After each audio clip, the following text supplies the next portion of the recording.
कार्तिक रितिका की बात सुनकर सोच में पड़ गया। जब रितिका जैसी जीनियस, काम और कलेक्टिव लड़की को 3 में से सही रास्ता समझ में नहीं आ रहा था तो वो कैसे कर पाएगा। कार्तिक अपनी सोच में डूबा हुआ था, तभी केव के अंदर और अपने पीछे से उसे हाउल सुनाई दिया। रितिका और लिटिल निशा अचानक से हुए इस हॉल से डर गए और अब वो जाकर भी ना आगे जा पा रहे थे ना पीछे जा पा रहे थे। ऐसा लग रहा था कि दैत्यों की पूरी सोसाइटी ने कार्तिक और उसके साथियों को घेर लिया है। अब इनका बचना इम्पॉसिबल है। कार्तिक के पास ऑप्शन कम होते जा रहे थे। उसने पहले खुद को काम किया और केव से आने वाली आवाज पर फोकस किया। कार्तिक ने ऑब्जर्व किया और पाया कि दैत्यों के हॉल की आवाज 2 रास्तों पर सुनाई दे रही है। वो चलने पर जिस तरह का साउंड निकाल रहे थे उससे तो ये क्लियर हो गया कि वो बहुत बड़ी संख्या में आ रहे थे।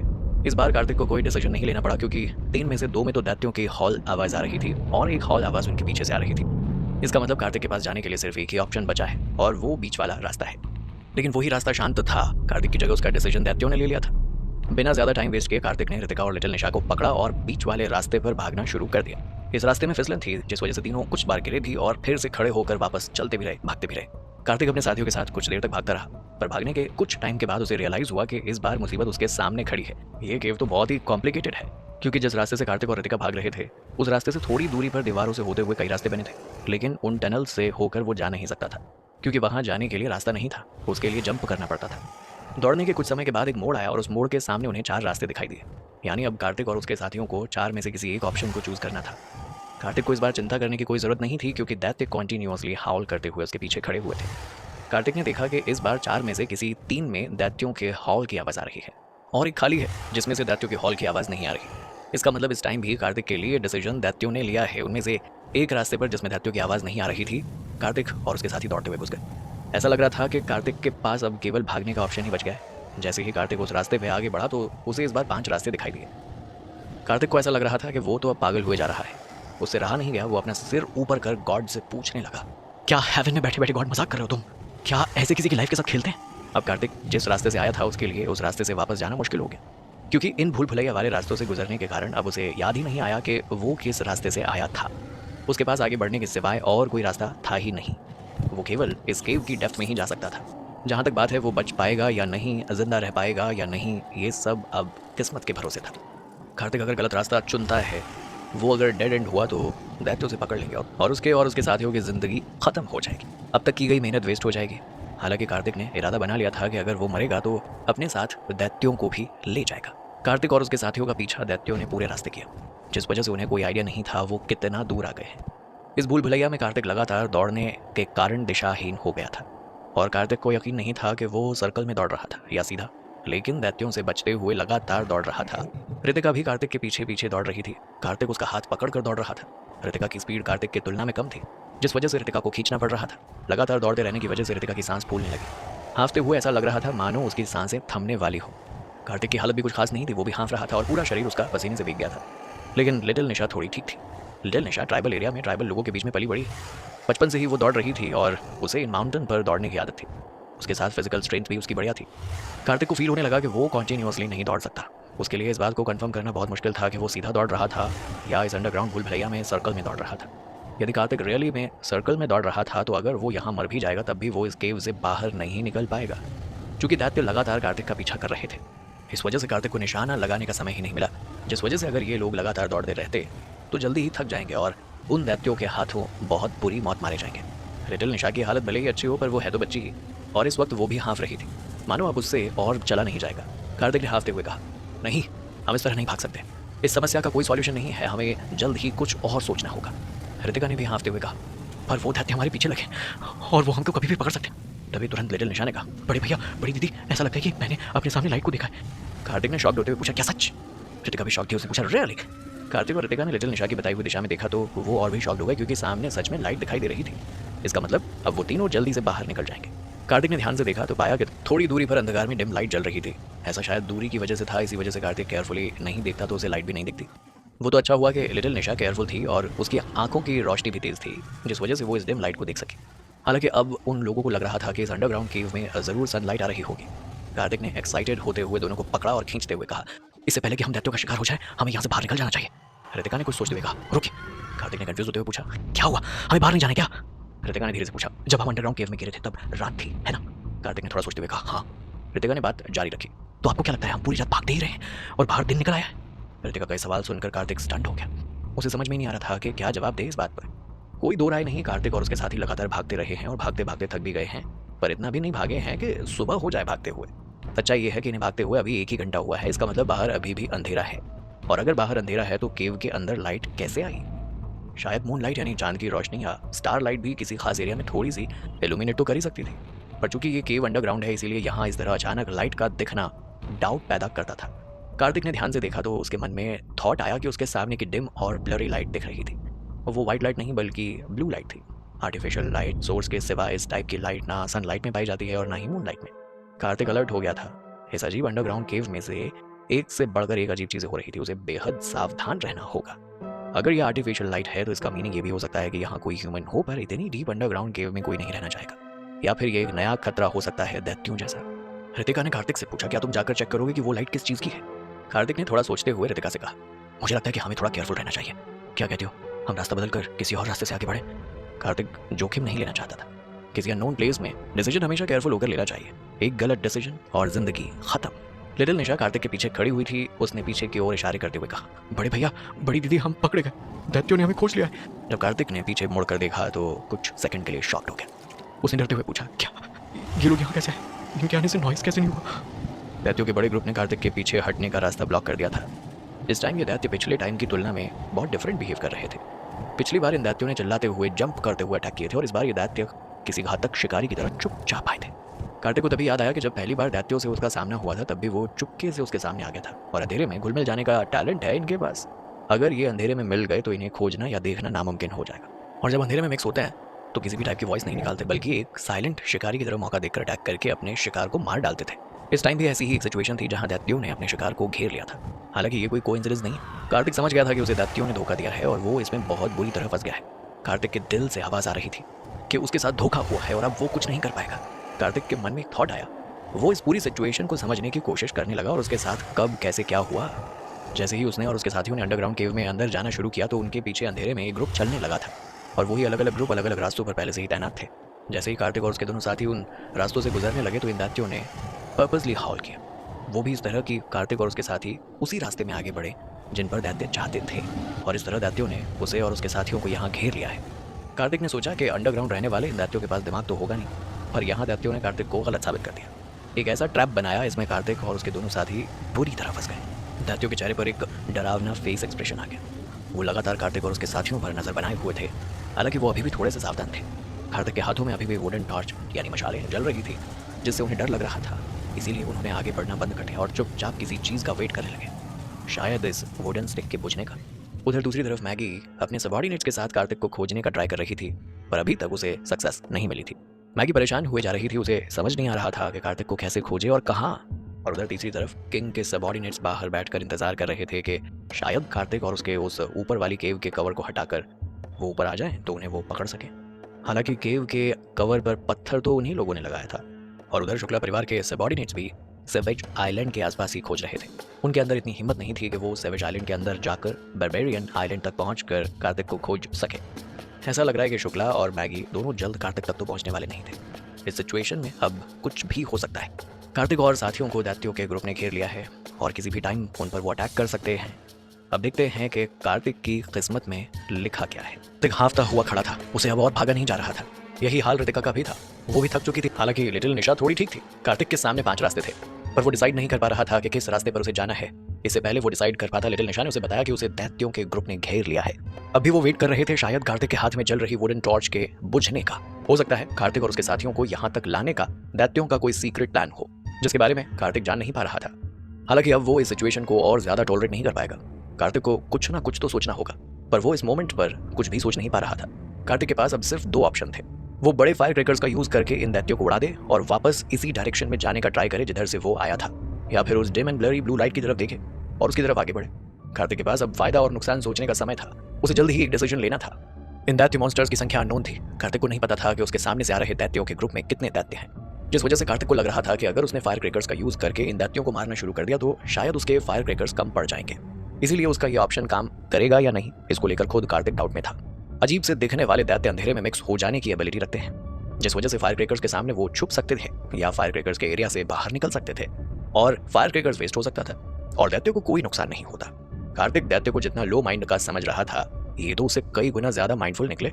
एक अच्छे शिकारी जैसा ट्रैप लगाकर शिकार को फंसाने की टेक्निक लो माइंड वाले तो यूज़ नहीं कर सकते।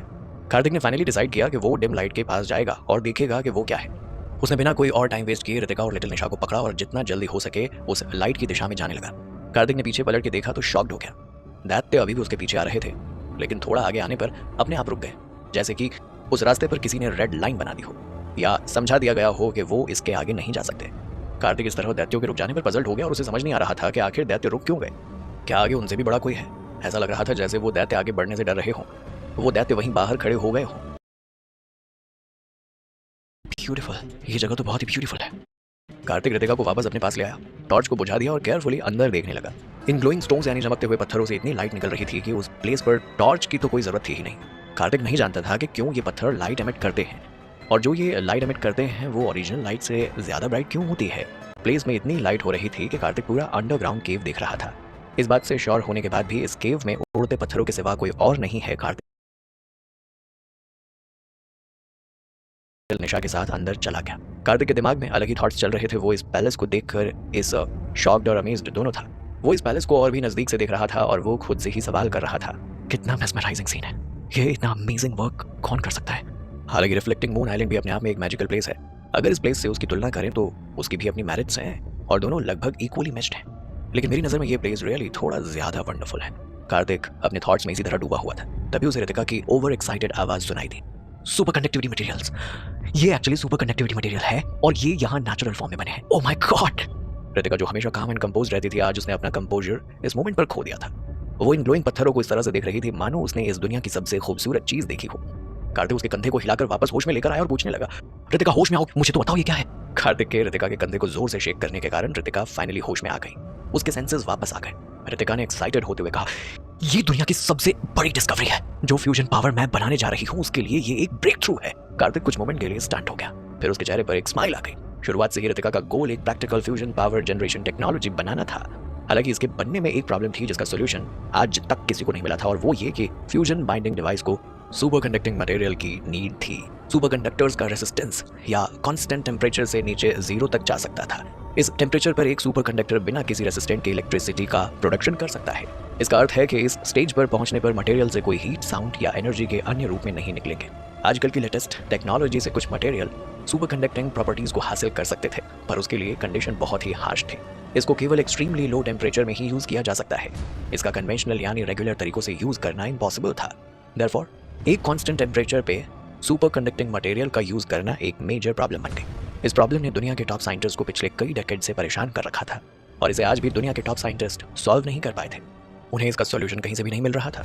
आज की डेट तक फ्यूजन एनर्जी के किसी भी प्रोजेक्ट ने इतनी मात्रा में इलेक्ट्रिसिटी नहीं बनाई थी जो बनाने में लगने वाली इलेक्ट्रिसिटी से ज्यादा हो।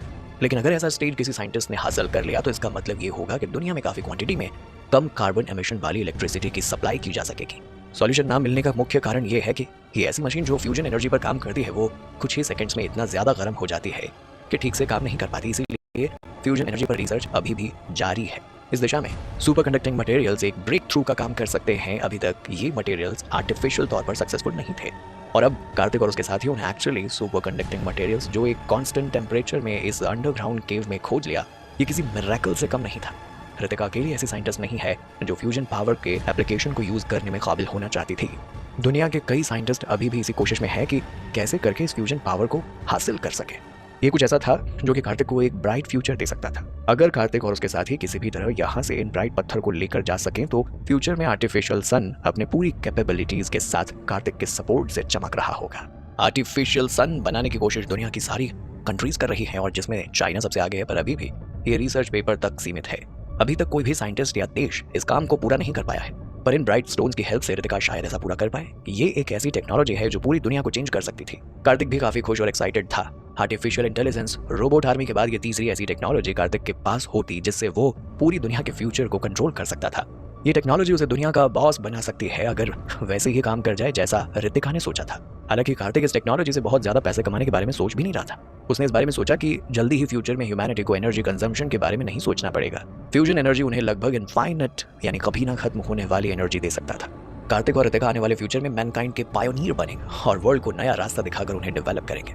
कार्तिक इतना एक्साइटेड था कि उसका शरीर कांप रहा था। तुम किसका वेट कर रहे हो? तो फिर जल्दी करो। जल्दी से इन्हें अपने बैग में भर लो जितना ज्यादा हो सके। वो अपना हाथ बढ़ाकर उस ओर को पकड़कर अपने बैग में रखने ही वाला था तभी रितिका ने लगभग चिल्लाते हुए उससे कहा, उसे मत पकड़ो, उसमें रेडिएशन निकल रही है। पर तब तक देर हो चुकी थी। कार्तिक ऑलरेडी एक स्टोन को पकड़ चुका था। उसने सेड होते हुए कहा, ओह नो, क्या ये बात पहले तुम नहीं बता सकती थी? अब मेरा क्या होगा? कार्तिक ने अपने हाथ में पकड़े हुए पत्थर को देखा। उसे देखकर वो रोना चाह रहा था पर उसकी आंखों से आंसू नहीं निकल पा रहे थे। अब कार्तिक के साथ क्या होगा उस पर रेडिएशन ने और कह रही थी। और उन स्पेशल पत्थर को कहते हैं जिनके अंदर से कुछ स्पेशल एलिमेंट्स मिलते हैं। इसी और को कार्तिक पकड़कर जल्दी से जल्दी बैग में रखकर बाहर निकलना चाह रहा था, लेकिन रितिका ने जब बताया कि ये रेडिएशन छोड़ते हैं तो कार्तिक के पसीने छूटने लगे। अगर कोई इंसान किसी रेडिएशन के कांटेक्ट में ज्यादा टाइम के लिए आ जाए तो उसे कैंसर जैसी गंभीर बीमारियां हो सकती हैं। और कार्तिक यही सोच के डर रहा था कि कहीं इन स्पेशल ओर से निकलने वाली रेडिएशन इतनी ज्यादा तो नहीं है कि उसे भी पता भी ना चले और कैंसर हो जाए। इस दुनिया में जितने भी ओर हैं वो खुद लाइट एमिट करते हैं। वो ज्यादातर रेडियो एक्टिव होते हैं और उनके अंदर चल रही न्यूक्लियर फ्यूजन से रेडिएशन बाहर निकलती है। बस फर्क ये है कि कुछ ओर से कम रेडिएशन निकलता है तो कुछ ओर से ज्यादा। कार्तिक के हाथ में भी ऐसा ही एक ओर है, इसमें भी रेडिएशन बाहर निकल रहा है। रितिका की वार्निंग सुनने के बाद कार्तिक इतना ज्यादा डर गया कि उस पत्थर यानी ओर को बैग में रखने की जगह उसने बाहर फेंक दिया उसे। लेकिन अजीब बात यह रही कि कार्तिक ने पूरी ताकत लगाकर उस ओर को फेंका था पर उसके अंदर अपनी कोई ताकत यानी फोर्स नहीं थी, जिस वजह से अभी भी कार्तिक के सामने फ्लोट यानी तैर रहा था ये और अपनी प्लेस से बिल्कुल भी नहीं हिला। ऐसा स्ट्रेंज सीन देख के कार्तिक शॉक्ड हो गया और उसे फील हुआ कि ये प्लेस बहुत ही ज्यादा स्ट्रेंज है। तो कार्तिक ने रितिका से क्यूरियस होते हुए पूछा, रितिका ये स्टोन ऐसा बिहेव क्यों कर रहा है? रितिका ने कार्तिक को पीछे खींचते हुए बताया, ये हवा में उड़ते हुए पत्थर को ये नोन हो रहे हैं जिनमें नॉर्मल टेम्परेचर पे सुपर कंडक्टिविटी आ रही है। कार्तिक ने पजल होते हुए पूछा, रितिका फिर ये हवा में क्यों उड़ रहा है? रितिका ने कार्तिक को समझाते हुए कहा, क्योंकि यहाँ एक स्ट्रॉन्ग मैग्नेटिक फील्ड है। माउंटेन के चारों ओर एक अजीब सा मैग्नेटिक फील्ड था। रितिका ने बहुत पहले ही इस मैग्नेटिक फील्ड को नोटिस कर लिया था। किसी भी टाइप का कंपास या जीपीएस इस माउंटेन में एंटर करने के बाद काम नहीं करता था। यहाँ तक कि इलेक्ट्रॉनिक डिवाइस भी यहाँ आकर खराब हो जाते हैं। यही कारण है कि अब तक काउंटलेस इंसान यहाँ इस सेवेज माउंटेन में एंटर करने के बाद बाहर नहीं निकल पाए। इस माउंटेन में फैली हुई मैग्नेटिक फील्ड कंपास, जीपीएस और अन्य इलेक्ट्रॉनिक डिवाइसेस के सर्किट में दिक्कत पैदा कर देती है, जिस वजह से इंसान को सही रास्ते का ज्ञान भी नहीं हो पाता और वो भटकते रह जाते हैं या किसी ट्राइब या किसी जानवर के शिकार बन जाते हैं। और अब इस एबनॉर्मल मैग्नेटिक फील्ड का सेंटर रितिका ने खोज लिया था और ये डेफिनेटली तौर पर इसी अंडरग्राउंड केव में है। अन्यथा ये सुपर कंडक्टिंग और हवा में उड़ते हुए इस तरह का रेयर स्पेक्टेकुलर सीन नहीं बना सकते थे। रितिका ने माउंटेन में फैली मैग्नेटिक फील्ड और रेडिएशन के बारे में समझाते समय कार्तिक के शरीर का कंडीशन चेक कर लिया था। रितिका को ये रियलाइज हुआ कि ये सुपर कंडक्टिंग और बहुत ही कम मात्रा में रेडिएशन निकाल रहे हैं। यही वजह है कि कार्तिक को अभी तक अपनी बॉडी में कुछ भी अनयूजुअल फील नहीं हुआ। कार्तिक ने ओर की तरफ से अपनी सारी चिंताओं को हटाया और दैत्यों के बारे में सोचने लगा। कार्तिक को समझ में नहीं आ रहा था कि यहाँ ऐसा क्या हो गया कि दैत्यों ने उसका यहाँ तक पीछा तो किया पर बाहर ही रुक गए, यहाँ इस केव के अंदर नहीं आए। क्या वो दैत्य उड़ते ओर से डरते हैं? यहाँ से निकलने वाली रेडिएशन से डरते हैं? दैत्यों को रेडिएशन का नॉलेज तो हो ही नहीं सकता। कहीं इसी रेडिएशन की वजह से उनकी बॉडी स्ट्रक्चर ऐसी तो नहीं हो गई है। कार्तिक ने इस पहेली को सुलझाने का काफी ट्राई किया और अंत में अपना सिर झटक कर ये डिसाइड किया कि अब वो उन दैत्यों के बारे में और ज्यादा सोचेगा बिल्कुल नहीं। वैसे भी दैत्य बाहर उनका ही वेट कर रहे थे।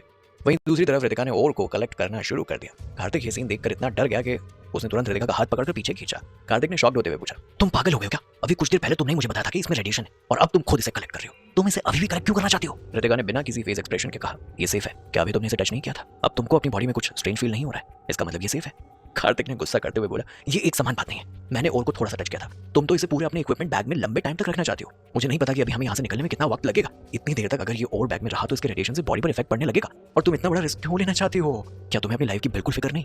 रितिका ने निराशा में अपना सिर हिलाया और कार्तिक को समझाया, कार्तिक तुम इस बात को समझो कि हमें कुछ ओर को अपने साथ लेकर जाने की जरूरत है। ओर को हम लेकर जाएंगे तभी इसे एनालाइज करके इन पर रिसर्च कर पाएंगे।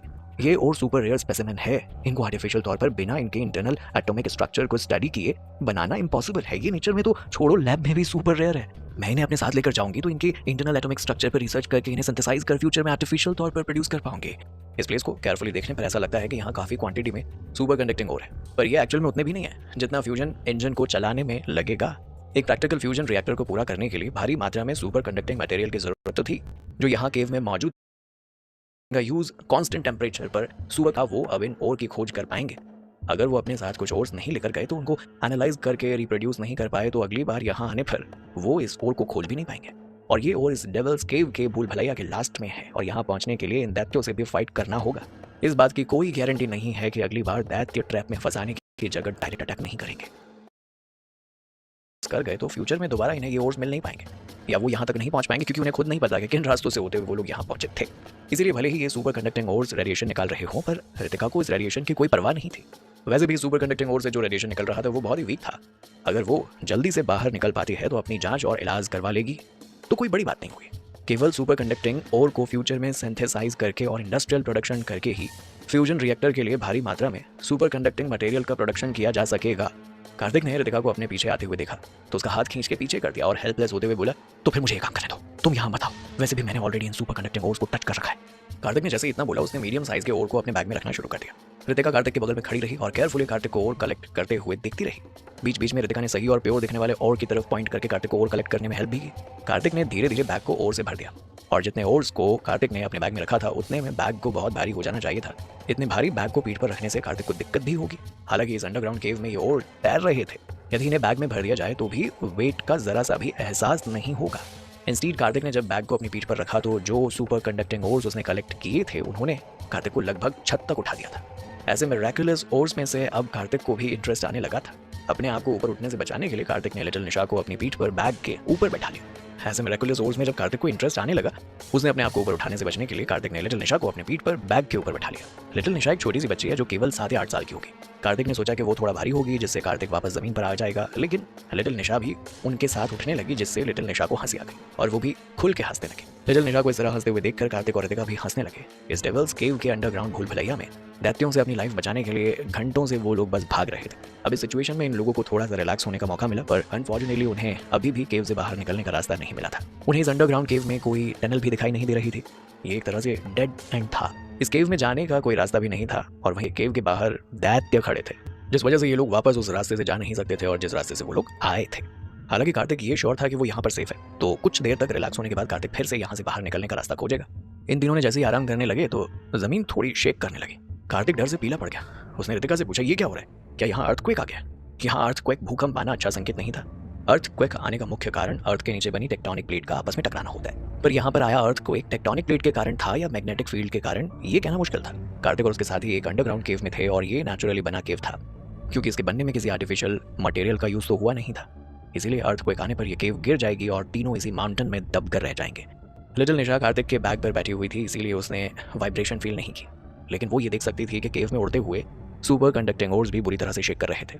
कार्तिक और रितिका ने चारों तरफ देखने का ट्राई किया और कहीं कोई सेफ प्लेस मिल जाए जिससे वो लोग अर्थक्वेक से बच सके। अनफॉर्चुनेटली इस केव में कोई सेफ प्लेस था ही नहीं। यदि ये माउंटेन सच में कोलैप्स यानी ढह जाता है तो उनके पास बचने या छिपने का कोई रास्ता नहीं होगा। रितिका ने पजल्ड होते हुए कहा कि ये अर्थक्वेक के झटके नहीं हो सकते, ये झटके बहुत कमजोर हैं। कार्तिक ने शॉक्ड होते हुए कहा, क्या सच में अर्थक्वेक नहीं है तो फिर क्या है ये? कार्तिक ने अभी बोलना बंद किया ही था कि उसने देखा केव के मिडल में जमीन और तेज हिलने लगी। हार्ड जमीन पर पानी की जगह मिट्टी के रिपल्स दिखने लगे। एक ही सेकंड में इन रिपल्स में डस्ट के पाइल्स यानी ढेर दिखाई देने लगे। रितिका ने सोचते हुए कहा कि कुछ बाहर आ रहा है। ऑफ कोर्स कार्तिक भी इस फेनोमेन को देख सकता था, पर अब वो बिल्कुल भी सरप्राइज नहीं हुआ था। जब से कार्तिक इस अंडरग्राउंड केव में आया है तब से उसने बहुत कुछ देख रखा है। पहले अजीब से दिखने वाले दैत्य जो दिखने में अजीब थे, लेकिन शिकार वो किसी परफेक्ट माइंडेड बीइंग्स की तरह ट्रैप लगा कर रहे थे। इसके बाद कार्तिक को जो दिखा था वो सुपर कंडक्टिंग ओर्स, जिन्हें देखकर कार्तिक को लग रहा था कि वो स्पेस में आ गया है और ये सुपर कंडक्टिंग फ्लोटिंग ओर्स दुनिया का किंग बनाने की कैपेबिलिटी रखते हैं। इसीलिए इन फ्लोटिंग ओर्स में कार्तिक का इंटरेस्ट काफी ज्यादा बढ़ गया था। कंटिन्यूअसली इतने सरप्राइजेस देखने के बाद अब कार्तिक श्योर हो गया था कि इस माउंटेन के अंडरग्राउंड केव में कुछ भी हो सकता है। इसीलिए कार्तिक खुद को इस सिचुएशन के लिए मेंटल तौर पर तैयार कर रहा था। हालांकि सावधानी से उसने रितिका और लिटिल निशा को थोड़ा थोड़ा पीछे खींचना शुरू कर दिया। जिस स्पीड से डर्ट का पाइल इंक्रीज होता गया, जमीन पे कंपन बढ़ता गया और तेज होता गया, और ये तब तक बढ़ता रहा जब तक कि जमीन में तेज एक्सप्लोजन नहीं हो गया। और ये एक्सप्लोजन इतना तेज था कि डर्ट और स्टोन्स भी सारी डायरेक्शंस में फैल गए। इतना लंबा लिविंग क्रिएचर जमीन से बाहर निकला। ये एक ऐसा मॉन्स्टर था जिसे आज तक कार्तिक ने कभी नहीं देखा था, और इसने कार्तिक की सोच को गलत किया कि अब कुछ भी कार्तिक को सरप्राइज नहीं कर सकता। हालांकि कार्तिक सरप्राइज से ज्यादा शॉक्ड और पजल्ड था। ये एक ऐसा क्रिएचर था जो केवल कार्तिक के सपने में ही पॉसिबल हो सकता था, पर अब रियल में है। इस क्रिएचर का शरीर स्नेक यानी सांप जैसा था, लेकिन ये एक बहुत बड़े अर्थ वॉर्म यानी केंचुओं की तरह ही दिख रहा था, और इसका डायमीटर करीब 2.5 मीटर था। उसके सिर पर एक बहुत बड़ा मुंह था और उसमें दांतों की काउंटलेस लेयर्स थी। उसकी बॉडी ट्रायंगुलर स्केल से कवर थी और ये घूमते हुए सॉ टूथ यानी आरी के दांत की तरह दिख रहा था। कौन है ये अजीबोगरीब जीव? क्या ये कार्तिक के लिए? एपिसोड 794 भूल भुलैया। कार्तिक और उसके साथी दैत्यों से बचने के लिए इस अंडरग्राउंड केव के भूल भुलैया में घंटों भागते रहे थे, और अब उन्हें रिलैक्स होने का मौका मिला था। अब इससे पहले कि वो थोड़ा रिलैक्स हो पाते, जमीन को तोड़ता हुआ एक स्नेक या अर्थ वॉर्म रूबी मॉन्स्टर बाहर निकल कर आ गया। इस मॉन्स्टर का डायमीटर करीब 2.5 मीटर्स का था और इसका मुंह बहुत बड़ा था जिसमें काउंटलेस दांतों की एक लेयर थी। इसकी बॉडी ट्रायंगुलर शेप के स्केल से कवर्ड थी और ये घूमते हुए सॉटूथ की तरह दिख रहा था। इस स्नेक रूपी मॉन्स्टर की बॉडी का एक हिस्सा अभी भी जमीन के नीचे दबा हुआ था। कार्तिक ये देख नहीं सका कि इसकी बॉडी जमीन के अंदर कितनी गहराई तक थी। हालांकि मॉन्स्टर की बॉडी को देखकर इतना तो कहा जा सकता था कि यह कम से कम 10 मीटर का होगा। कार्तिक और उसके साथी इस मॉन्स्टर को देखकर पूरी तरह हैरान हो गए थे। वो डर के मारे हिल भी नहीं पा रहे थे। स्पेशली लिटिल निशा, वो तो कुछ सेकंड के लिए बिल्कुल हैरान थी और तुरंत अपने घुटने के बल बैठ गई। उसने अपना सिर एक हार्ड और ठंडी रॉक पर रख दिया और धीरे धीरे आवाज में कहने लगी, डिवाइन स्पिरिट हमें छोड़ दो, डिवाइन स्पिरिट हमें छोड़ दो, हमारा तुम्हें ऑफ इंडिया नाराज करने का कोई इरादा नहीं था, डिवाइन स्पिरिट प्लीज हमें छोड़ दो। कार्तिक को समझ नहीं आ रहा था कि लिटिल निशा क्या कर रही है, लेकिन रितिका समझ गई थी। जब कार्तिक और रितिका लिटिल निशा के ट्राइब में थे तब रितिका इस बात को लेकर कंसर्न थी कि इस ट्राइब के लोग किस भगवान की पूजा करते थे। ट्राइब में एक स्टोन ऑल्टर था जिसमें मिट्टी से एक स्नेक की आकृति बनाई गई थी। ये वही भगवान थे जिससे लिटिल निशा और उसके ट्राइब के लोग डरते थे और उनकी पूजा भी करते थे। रितिका को पहले लगता था कि ये कोई स्नैक है, पर अब जब ये सामने आ गया है तो पता चला कि ये कोई स्नैक या गॉड नहीं बल्कि एक मॉन्स्टर था। मॉन्स्टर ने जमीन से निकलने के बाद अपना बड़ा सा मुंह खोला और एक ही बार में कई सुपर कंडक्टिंग ओर्स को खा लिया। हालांकि इस मॉन्स्टर को ये बिल्कुल फील नहीं हुआ कि ये सुपर कंडक्टिंग ओर्स हार्ड थे। ओर्स को खाने के बाद अब इस मॉन्स्टर ने अपने टेरिफाइंग और फेरोशियस मुंह को कार्तिक और उसके साथियों की तरफ कर दिया। यानी अब वो मॉन्स्टर कार्तिक और उसके साथियों की तरफ आने वाला था। कार्तिक का दिल अचानक बैठने लगा। अगर ये मॉन्स्टर उसे और उसके साथियों को खा लेता है तो उसके पेट तक पहुंचने से पहले ही इसके दांतों की चपेट में आने से उनके बॉडी के कई मिलियन टुकड़े हो जाएंगे। भले ही मॉन्स्टर बहुत ही बड़ा था पर उसके मोमेंट्स बहुत ही खतरनाक और सोच समझ कर उठाए हुए लग रहे थे। मॉन्स्टर ने अपना बड़ा सा मुंह खोला और कार्तिक और उसके साथियों पर लाइटनिंग स्पीड से अटैक कर दिया। लेकिन कार्तिक ना तो बहुत ज्यादा डरा था और ना ही बहुत हैरान। लिटिल निशा अभी घुटनों के बल बैठी हुई प्रे कर रही थी। उसने तुरंत लिटिल निशा और रितिका को पकड़ा। रितिका अभी भी हैरान परेशान थी। कार्तिक ने जमीन पर किक मारा और लकीली सही मोमेंट पे मॉन्स्टर के रास्ते से वो हट गया। कार्तिक ने जो बचने के लिए छलांग लगाई थी उससे तीनों अनबैलेंस्ड हो गए, पर लकीली सभी उस मॉन्स्टर का खाना बनने से बच भी गए। वो फ्लोट करते हुए काउंटलेस फ्लाइंग रॉक से टकराने से बच भी गए। जब उस ह्यूज मॉन्स्टर ने कार्तिक और उसके साथियों को नहीं खाया तो उनको क्रॉस करके सीधा निकल गया और माउंटेन की वॉल से जाकर टकरा गया। कार्तिक ने जब देखा कि ये तेज माउंटेन वॉल में क्रैश करने के बाद भी वो मॉन्स्टर बिल्कुल इंजर्ड नहीं हुआ, बल्कि उसने माउंटेन वॉल में एक नई टनल बना दी थी। मॉन्स्टर ने वापस अपना सिर नहीं घुमाया, वो बस माउंटेन वॉल से टकराया और नई बनाई हुई टनल से निकल गया। जिस रास्ते से वो मॉन्स्टर जा रहा था उस रास्ते पर पत्थर भी रोलिंग और रंबलिंग करते हुए जा रहे थे। ये पूरा अंडरग्राउंड एरिया ऐसे हिल रहा था जैसे वहां पर एक अर्थक्वेक आया हो, जिस कारण से कार्तिक और उसके साथी खड़े नहीं हो पा रहे थे। जब अंडरग्राउंड केव की शेकिंग कुछ कम हुई तो कार्तिक और उसके साथी खड़े हुए। कार्तिक ने रितिका और लिटिल निशा को खड़े होने में हेल्प की। मॉन्स्टर के जाने से शेकिंग कम हुई और शेकिंग कम होने से कार्तिक ने अनुमान लगाया कि हो ना हो ये मॉन्स्टर बहुत दूर निकल गया है। कार्तिक ने जब नई टनल को देखा तो उसके दिलो दिमाग दोनों ने काम करना बंद कर दिया, क्योंकि इसी एक मोमेंट में उसने एक बहुत बड़ा सीक्रेट जान लिया था। मॉन्स्टर ने जो टनल बनाई थी, कार्तिक का ध्यान उस पर गया। तब उसे समझ में आया कि इस डेविल केव में ये भूल भुलैया किसने बनाई थी। ये काम जरूर इसी मॉन्स्टर का था। ये मॉन्स्टर जिस भी तरफ जाता उधर एक नई टनल बन जाती। मॉन्स्टर अपने बड़े से मुंह से माउंटेन वॉल में एक होल कर देता और फिर अपनी पूरी बॉडी का यूज करके एक बड़ा सा टनल बना देता। कार्तिक भी इस प्लेस पर इतने बड़े अननोन मॉन्स्टर की एक्सिस्टेंस को लेकर काफी क्यूरियस था। हालांकि कार्तिक एक बात समझ गया था कि ये टाइम इस मॉन्स्टर पर रिसर्च करने का नहीं था, बल्कि ये समय उस मॉन्स्टर के वापस आने से पहले यहाँ से निकल जाने का था। कार्तिक इस बात की भी रिसर्च नहीं कर सकता था कि ये मॉन्स्टर अचानक यहाँ से कैसे आ गया, पर एक बात श्योर थी कि इस मॉन्स्टर की एक्सिस्टेंस उन दैत्यों से 1000 गुना ज्यादा डेंजरस थी। अब यहाँ रुकना इन तीनों के लिए डेंजरस हो सकता था, क्योंकि वो मॉन्स्टर कभी भी वापस आकर इन्हें अपना खाना बना सकता था। कार्तिक को फाइनली समझ में आ गया था कि वो दैत्य उन्हें यहाँ क्यों ले जाना चाहते थे। डर के ही सही, ये दैत्य भी इस मॉन्स्टर को अपना भगवान मानते होंगे और इसकी पूजा करते होंगे। दैत्यों ने कार्तिक और उसके साथियों को सैक्रिफाइस के तौर पर अपने गॉड के सामने भेज दिया। रितिका जल्दी से उठी, अपने बॉडी से मिट्टी हटाई और कार्तिक से टनल की तरफ इशारा करके बोली, ये सही टाइम है, हमें इस नई बनी टनल से निकलना चाहिए। रितिका की बात सुनकर कार्तिक शॉक्ड हो गया और उसने रितिका से पूछा, क्यों? अभी अभी वो मॉन्स्टर इसी टनल से गया, क्या हमारा इस तरह उसके पीछे जाना डेंजरस नहीं होगा? रितिका ने अपना सिर हिलाया और कार्तिक से कहा, नहीं ऐसा नहीं होगा, क्योंकि इस मॉन्स्टर की बॉडी बहुत बड़ी है, इसलिए पीछे जाना सेफ रहेगा। कार्तिक रितिका की बात सुनकर कुछ देर के लिए कंफ्यूज हो गया। फिर थोड़ा सोचने पर उसे समझ में आया कि इस मॉन्स्टर की बॉडी सच में बहुत बड़ी तो है ही। किसी एनिमल या थिंग की बॉडी जितनी बड़ी होगी वो उतना ही इनफ्लेक्सिबल हो जाएगा, इसीलिए उसके यू टर्न करके वापस इसी टनल में आना लगभग इम्पॉसिबल है। इसीलिए वो आगे बढ़ता ही रहेगा और उसके पीछे जाने पर कार्तिक और उसके साथी तीनों सेफ रहेंगे। लेकिन अभी भी एक बड़ी प्रॉब्लम थी, वो तीनों इस अंडरग्राउंड केव को छोड़ने वाले थे। अभी के लिए उस मॉन्स्टर के पीछे जाना सेफ जरूर था, पर अगर उन्हें बहुत ज्यादा चलना पड़ता तो कितनी देर तक उसके पीछे चल पाएंगे ये कहना मुश्किल था। यदि मॉन्स्टर पृथ्वी की गहराई में जा रहा होगा तो उसके पीछे जाने पर ये तीनों बाहर निकलने की जगह और अंदर पहुंचकर फंस जाएंगे। वुडन स्टिक वैसे भी ज्यादा हेल्प नहीं कर पाएगी, फिर इस अंधेरे अंडरग्राउंड केव में बाहर निकलने का रास्ता कैसे खोजेंगे? कार्तिक के मन में ये सारे डाउट्स चल ही रहे थे कि रितिका ने टनल की तरफ पॉइंट करके कहा, कार्तिक आप रिलैक्स हो जाओ, हम सभी जल्दी ही बाहर होंगे क्योंकि ये मॉन्स्टर ऊपर आ रहा है। कार्तिक ने उस टनल की तरफ देखा जिधर रितिका ने इशारा किया था। दरअसल रितिका ने पहले ही ऑब्जर्व कर लिया था कि नए बने टनल की मिट्टी गीली थी, उसमें पानी के ट्रेसेस दिख रहे थे। इसका मतलब ये था कि वो मॉन्स्टर ऊपर जा रहा था। इस टाइम पानी के ट्रेसेस जिन्हें केयरफुली ना देखने पर इग्नोर किया जा सकता था, ये एक्चुअली मॉन्स्टर के मूवमेंट के कारण ऑपोजिट डायरेक्शन में फ्लो हो रहे थे। ग्रेविटेशनल पुल के कारण पानी नीचे की तरफ बह रहा था। कार्तिक को जब ये बात समझ में आई तो उसकी आंखें फैल गई और उसके चेहरे पर एक स्माइल आ गई और उसका दिल एक्साइटेड हो गया। उसने कहा, फाइनली बाहर निकलने का एक रास्ता तो मिला, अभी भी होप है, चलो जल्दी करते हैं, यहाँ से निकलते हैं। कार्तिक जो अभी तक इस भूल भुलैया में भागते रहने से थक गया था, अब वो बाहर निकलने के लिए एक्साइटेड था। उसने अपनी बात पूरी करते ही अपना बैग उठाकर अपने पीठ पर रखा, रितिका और लिटिल निशा को पकड़ा और नए बने टनल में खींच कर ले गया। जैसे जैसे कार्तिक और उसके साथी नए बने टनल में चले जा रहे थे, उन्हें पानी के ड्रेसेस मिलते जा रहे थे। पानी के फ्लो से वो श्योर हो गए थे कि ये टनल रियली ऊपर की तरफ जा रहा था।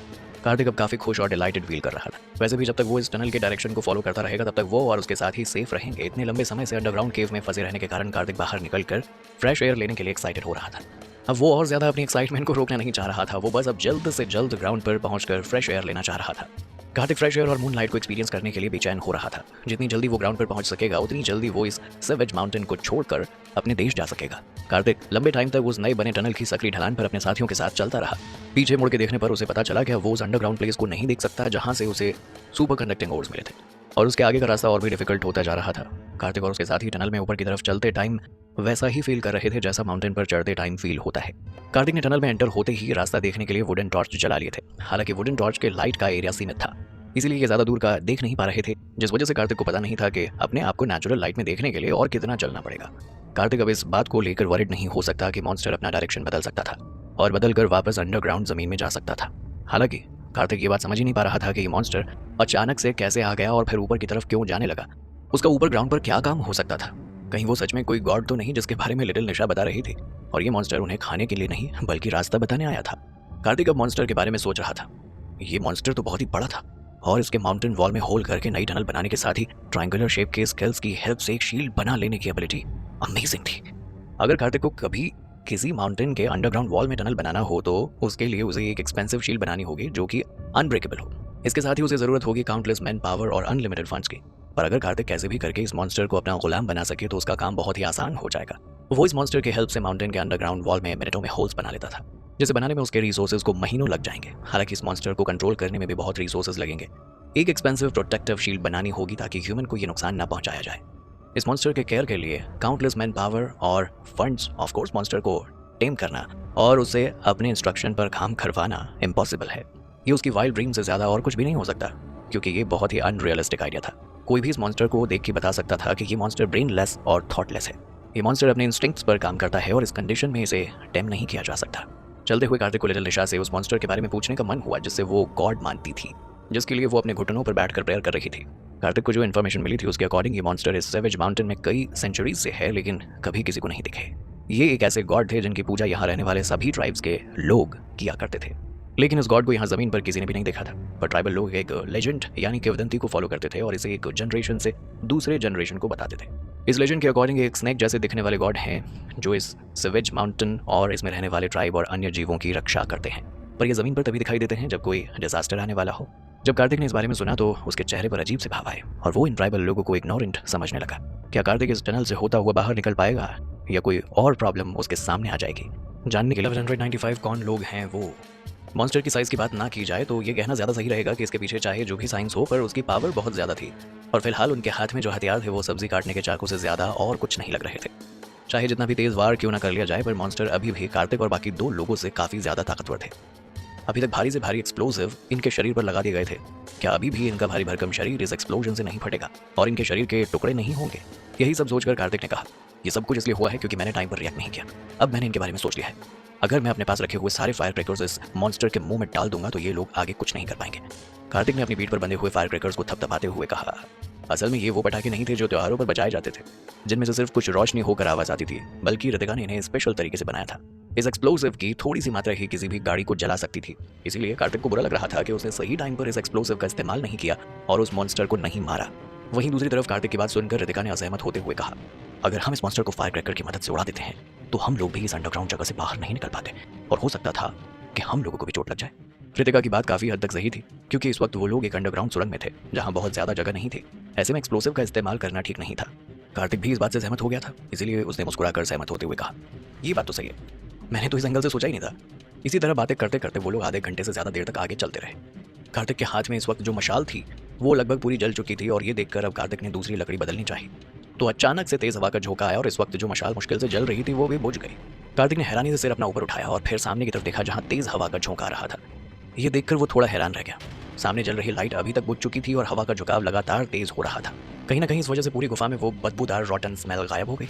बाहर से आती हुई फ्रेश और कंफर्टेबल हवा कार्तिक को इस वक्त काफी सुकून दे रही थी। ऐसा लग रहा था जैसे उसकी सारी थकान दूर हो गई है और वो इस वक्त को, इस पल को खुलकर जी रहा था, एंजॉय कर रहा था। जल्दी ही कार्तिक समेत बाकी दोनों लड़कियां उस सुरंग के आखिर में पहुंच गई और सामने का नजारा देखकर उनको इस वक्त ऐसा लग रहा था जैसे उनके जीने की उम्मीद एक बार फिर से जाग उठी है। सामने का नजारा देखकर कार्तिक ने बहुत सरप्राइज होते हुए कहा, जल्दी चलो, हम लोग जल्दी यहाँ से बाहर निकल जाएंगे। और इतना कहकर बिना रितिका और निशा का जवाब का इंतजार किए कार्तिक एक्साइटेड होकर उन दोनों के एक एक हाथ को पकड़कर उन्हें खींचने लगा और जल्दी से आगे बढ़ने लगा। जैसे जैसे ये तीनों आगे बढ़ रहे थे वैसे वैसे सामने से आ रही उम्मीद की रोशनी और ज्यादा साफ होती जा रही थी और साथ ही साथ ये तीनों आराम से चांद की चांदनी को देख पा रहे थे। फाइनली तीनों उस सुरंग के दरवाजे के पास पहुंच गए। यहाँ आकर कार्तिक यहाँ से बाहर निकलने की जल्दी नहीं कर रहा था बल्कि सुकून से सांस ले रहा था, क्योंकि पिछले कुछ टाइम में उसने बहुत कुछ ऐसा देख लिया था जो उसके जीने की उम्मीद को पूरी तरह खत्म कर चुका था। कार्तिक आराम से सांस लेने के बाद वहीं छुपकर बाहर की तरफ देखने लगा ताकि पता लगा सके कि बाहर राजा के लोग या गांव वाले उसे देख तो नहीं रहे हैं। अगर ध्यान से देखा जाए तो यही वो जगह थी जहां मॉन्स्टर को देखा गया था और बाहर का रास्ता संकरा नहीं था बल्कि बाहर का रास्ता काफी खुला हुआ था।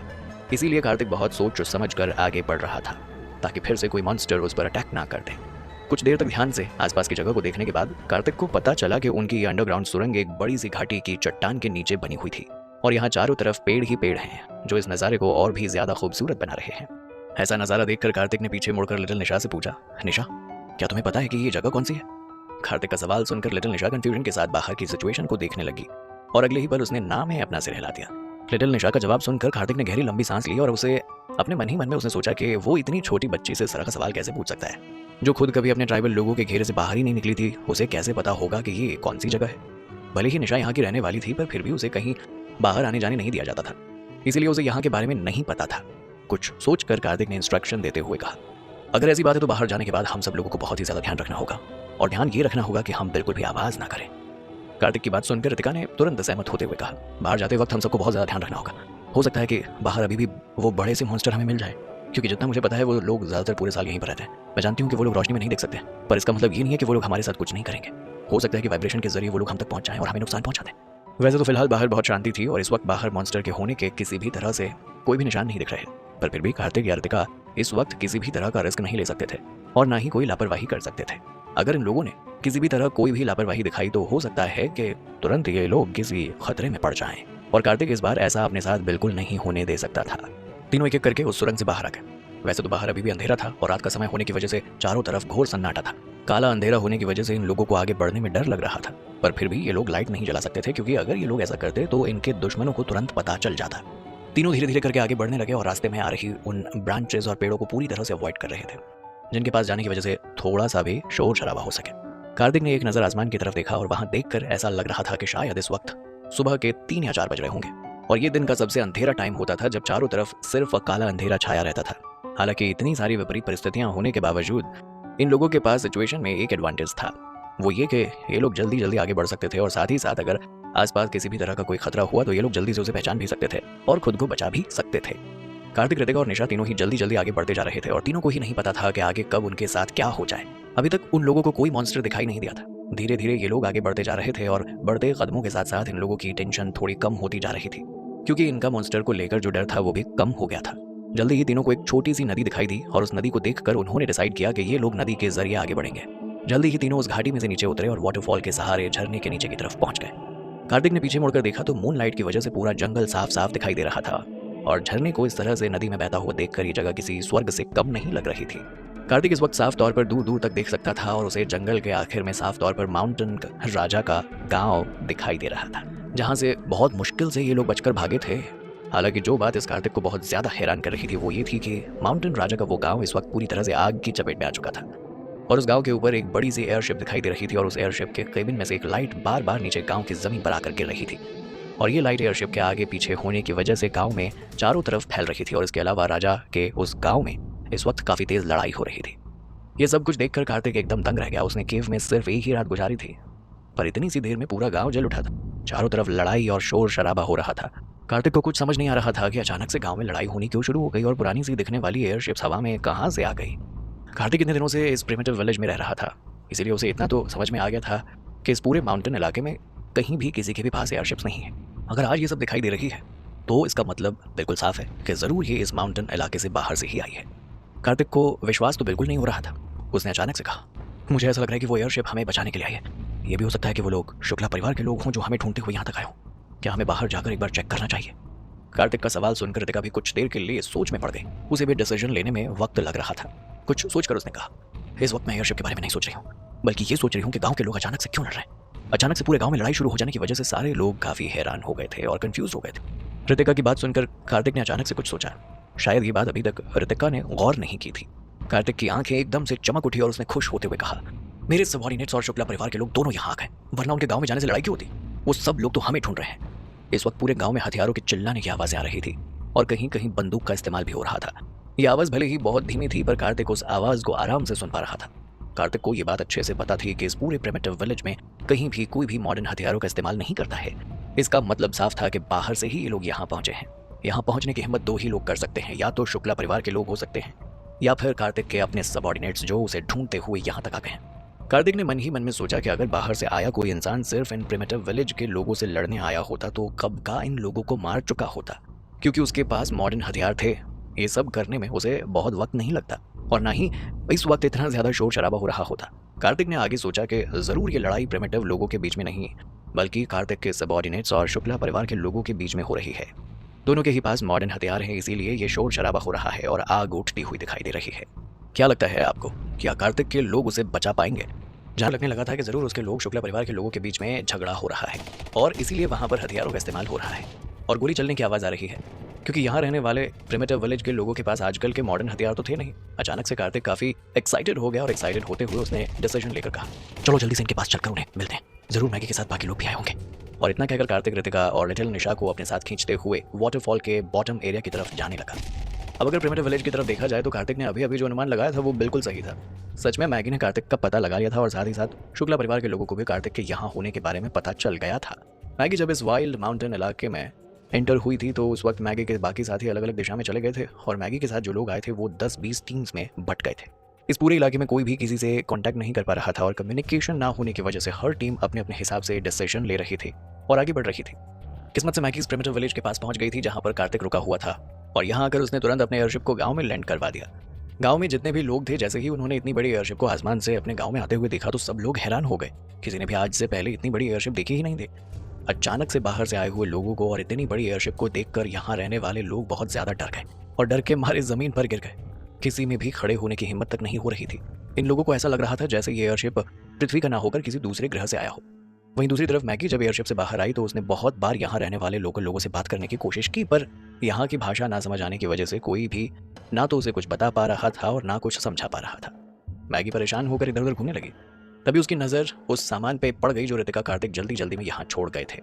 बाहर से लाए हुए न्यू मॉडर्न आइटम्स को देखकर मैगी को अंदाजा हो गया था कि जरूर कार्तिक और रितिका उसके यहाँ आने से पहले यहाँ रुके थे। मैगी ने बहुत मुश्किल से यहाँ के लोगों से थोड़ी बहुत बात जानने की कोशिश की, पर तब जाकर फाइनली मैगी को सारा माजरा समझ में आया। इस वक्त मैगी को बहुत गुस्सा आ रहा था और साथ ही साथ वो बहुत परेशान भी हो रही थी। उसे कार्तिक की चिंता हो रही थी और यही सब सोचकर वो जल्दी से अपने एयरशिप में बैठकर उस डायरेक्शन को फॉलो करने लगी जिस डायरेक्शन के बारे में यहाँ के लोकल लोगों ने उसे बताया था। असल में वो वही जगह थी जहाँ कार्तिक को लिटिल निशा के गाँव के लोग उसकी जान बचाकर लेकर आए थे और मैगी के पूछने पर इन लोगों ने उस गाँव की तरफ इशारा कर दिया जहाँ माउंटेन राजा के लोग कार्तिक और रितिका को लेकर गए थे। हालांकि जैसे ही मैगी वहां पहुंची तो उसे पता चला कि शुक्ला परिवार के लोग उसका पीछा करते हुए यहाँ आए हैं और उन्होंने मैगी को ढूंढ लिया है।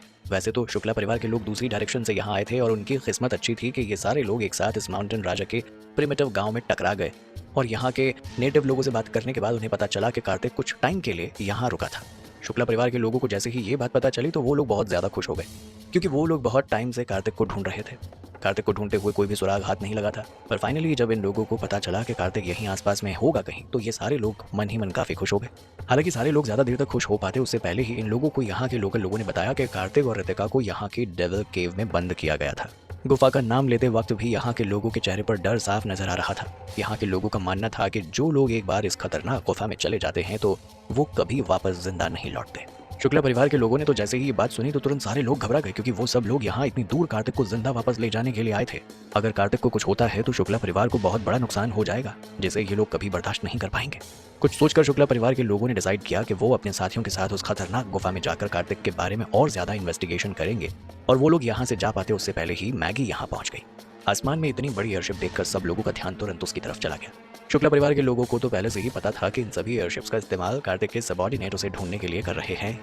ये लोग किसी भी हालत में अपनी इतनी मेहनत को खराब नहीं कर सकते थे और ना ही कार्तिक के सबऑर्डिनेट्स को उस तक पहुंचने दे सकते थे। इसीलिए इन लोगों ने तुरंत अपनी अपनी बंदूक निकाली और उन पर फायर करना शुरू कर दिया। शुक्ला परिवार के लोग अच्छे से जानते थे कि एक बार पहले ही उन लोगों के हाथों से कार्तिक निकल चुका था और इस बात की कीमत शुक्ला जी के साथ साथ पूरा शुक्ला परिवार चुका रहा था। अगर इस बार भी कार्तिक उनके हाथ से निकल गया तो वो लोग कभी भी वापस लौटकर शुक्ला जी के पास नहीं जा सकेंगे। वहीं दूसरी तरफ जब मैगी ने शुक्ला परिवार के लोगों को यहाँ पर देखा तो वो तुरंत बचते बचाते अपने एयरशिप को वहां लैंड करके उन लोगों के साथ अपने डिफेंस में लड़ने लगी। कार्तिक को वापस पाने की लड़ाई और ज्यादा तेज हो गई थी। मैगी अभी तक जो सबूत मिले थे उन्हें फॉलो करते हुए यहाँ पहुंची थी, पर यहाँ आने के बाद उसने उम्मीद तो बिल्कुल नहीं की थी कि शुक्ला परिवार के लोग उससे पहले इतनी जल्दी यहाँ पर पहुंच जाएंगे। मैगी इस बात का पता लगा पाए कि यहाँ पर चल क्या रहा है उससे पहले ही शुक्ला परिवार के लोगों ने उस पर हमला कर दिया। मैगी संभल नहीं पा रही थी और इस बार उसे वाकई काफी ज्यादा गुस्सा आ रहा था। अभी तक मैगी अपने दुश्मनों को इग्नोर करते हुए चल रही थी, पर इस बार उसका गुस्सा 7वें आसमान पर पहुंच गया और उसने तुरंत अपने साथ आए हुए बायोनिक रोबोट्स को कमांड दी कि वो लोग शुक्ला परिवार के लोगों से लड़ना शुरू करें।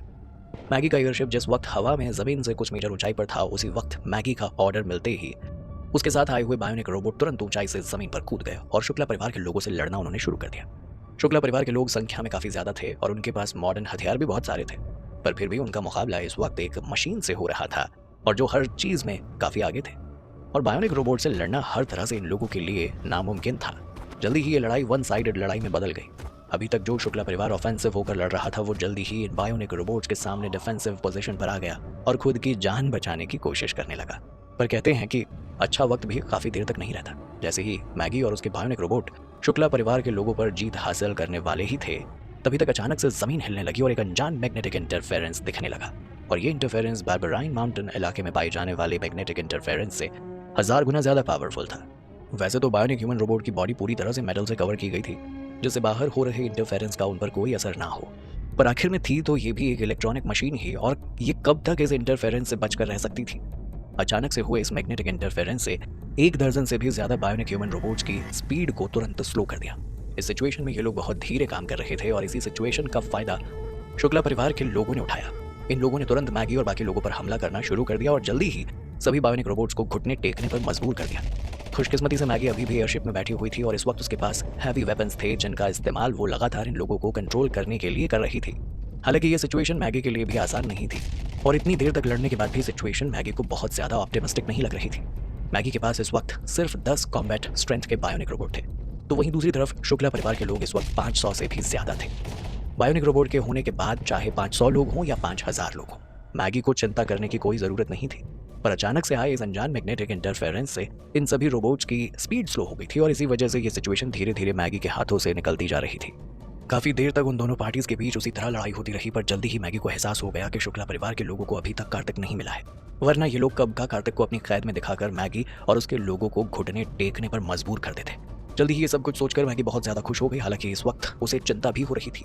मैगी खुश थी कि उसके बॉस अभी तक शुक्ला परिवार के लोगों के हाथ नहीं लगे, पर उसे इस बात की चिंता हो रही थी कि अगर वो यहाँ भी नहीं है तो फिर गए कहाँ। क्या कार्तिक को कुछ हो गया है, वो जिंदा भी है या नहीं। पहले वाले प्रिमिटिव लोगों ने साफ साफ बताया था कि कार्तिक और रितिका को बंदी बनाकर ही इसी गांव में लेकर आया गया था, पर दूर दूर तक कार्तिक इन लोगों को कहीं दिखाई नहीं दे रहा था। जल्दी ही मैगी की बेचैनी बढ़नी शुरू हो गई और उसके दिमाग में नेगेटिव ख्याल आने शुरू हो गए। एक बार के लिए तो मैगी को ऐसा लग रहा था कि कहीं इन प्रिमिटिव विलेज के लोगों ने कार्तिक को मार तो नहीं दिया, और जैसे ही ये ख्याल उसके दिमाग में आया तो उसका पूरा शरीर डर से कांपने लगा। आज पहली बार मैगी डर रही थी, उसे किसी चीज से डर लग रहा था। जो बात मैगी को और भी ज्यादा परेशान कर रही थी वो ये कि इस गांव में बहुत सारे ऐसे लोग थे जो बाहर की भाषा बोल रहे थे और उन्हें देखकर ऐसा लग रहा था कि वो सब पहले ही शुक्ला परिवार के लोगों से मिल चुके हैं और हो सकता है कि सारे लोग शुक्ला परिवार की मदद करने वाले हों।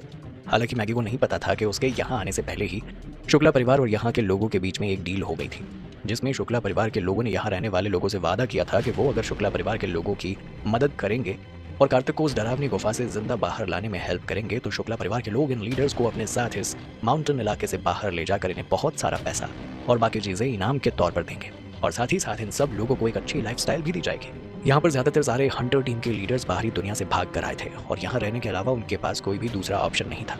अभी से पहले जो माउंटेन किंग था जिसे रितिका ने मारा था वो इन लोगों को लगातार बेवकूफ बना रहा था और अपने लिए इस्तेमाल कर रहा था। शुक्ला परिवार के लोग इन्हें नर्क जैसी जिंदगी से बाहर निकलने का मौका दे रहे थे और ये लोग इस मौके को बिल्कुल नहीं छोड़ना चाहते थे।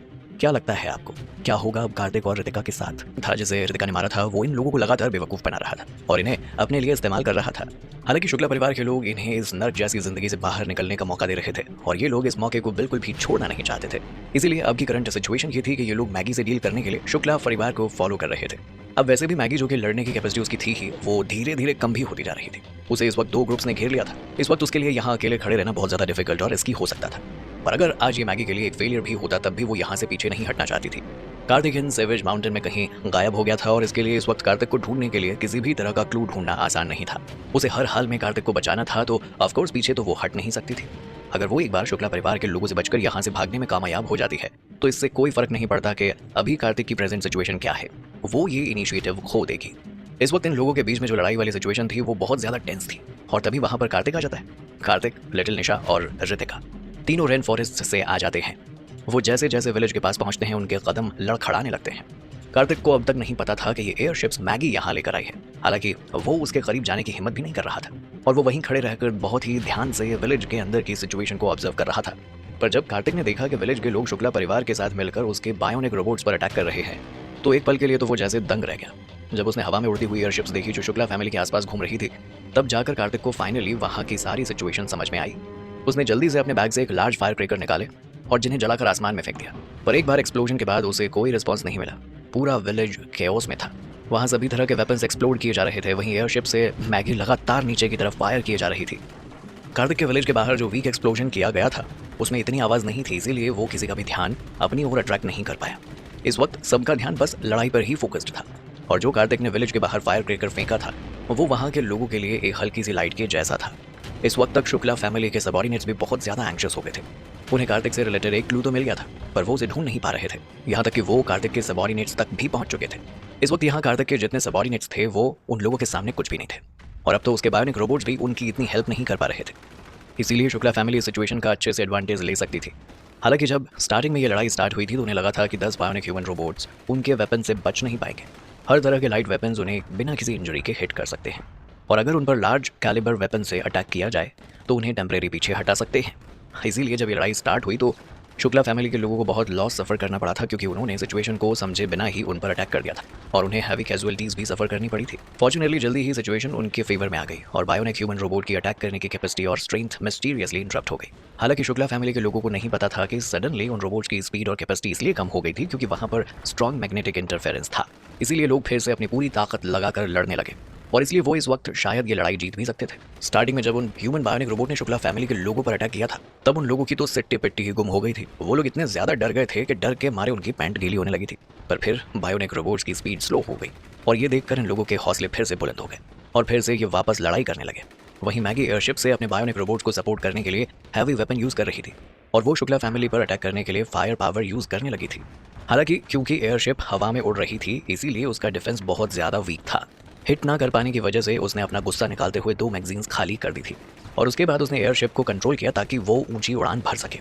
अब तक बहुत से शॉट्स एयरशिप पर फायर किए जा चुके थे, इसीलिए अपनी एयरशिप को क्रैश होने से बचाने के लिए मैगी फिर से उनकी रेंज और शॉट से बचने के लिए अपना बेस्ट दे रही थी। जब मैगी ने विलेज पर अटैक करना गिव अप कर दिया तो अपनी एयरशिप को कंट्रोल करना स्टार्ट भी किया तो उसका विजन का फील्ड और भी ज़्यादा वाइडर हो गया। हालांकि ऊंचाई पर जाने की वजह से विलेज ठीक से दिखाई नहीं दे पा रहा था और ऊपर से सब अंधेरा ही अंधेरा दिख रहा था।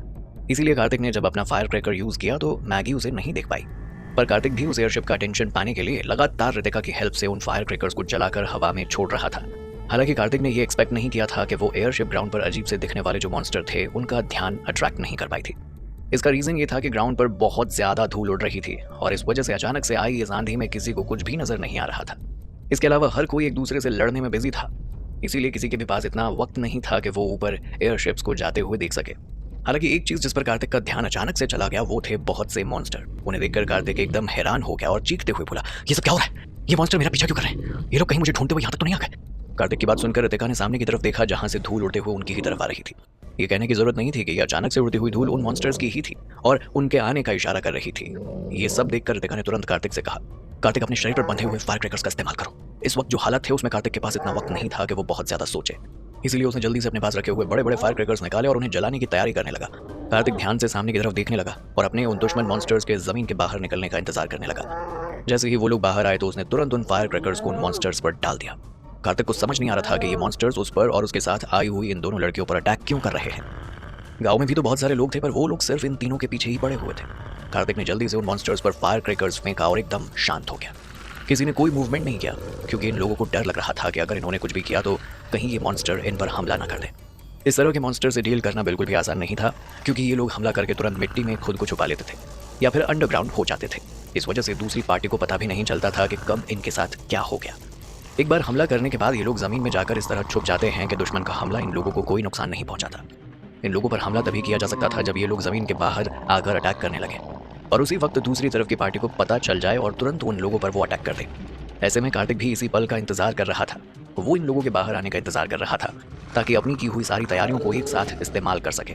कुछ ही देर के बाद कार्तिक को एहसास हुआ कि उसकी पीठ पर जो बैग टंगा हुआ था वो एकदम से हल्का हो गया है।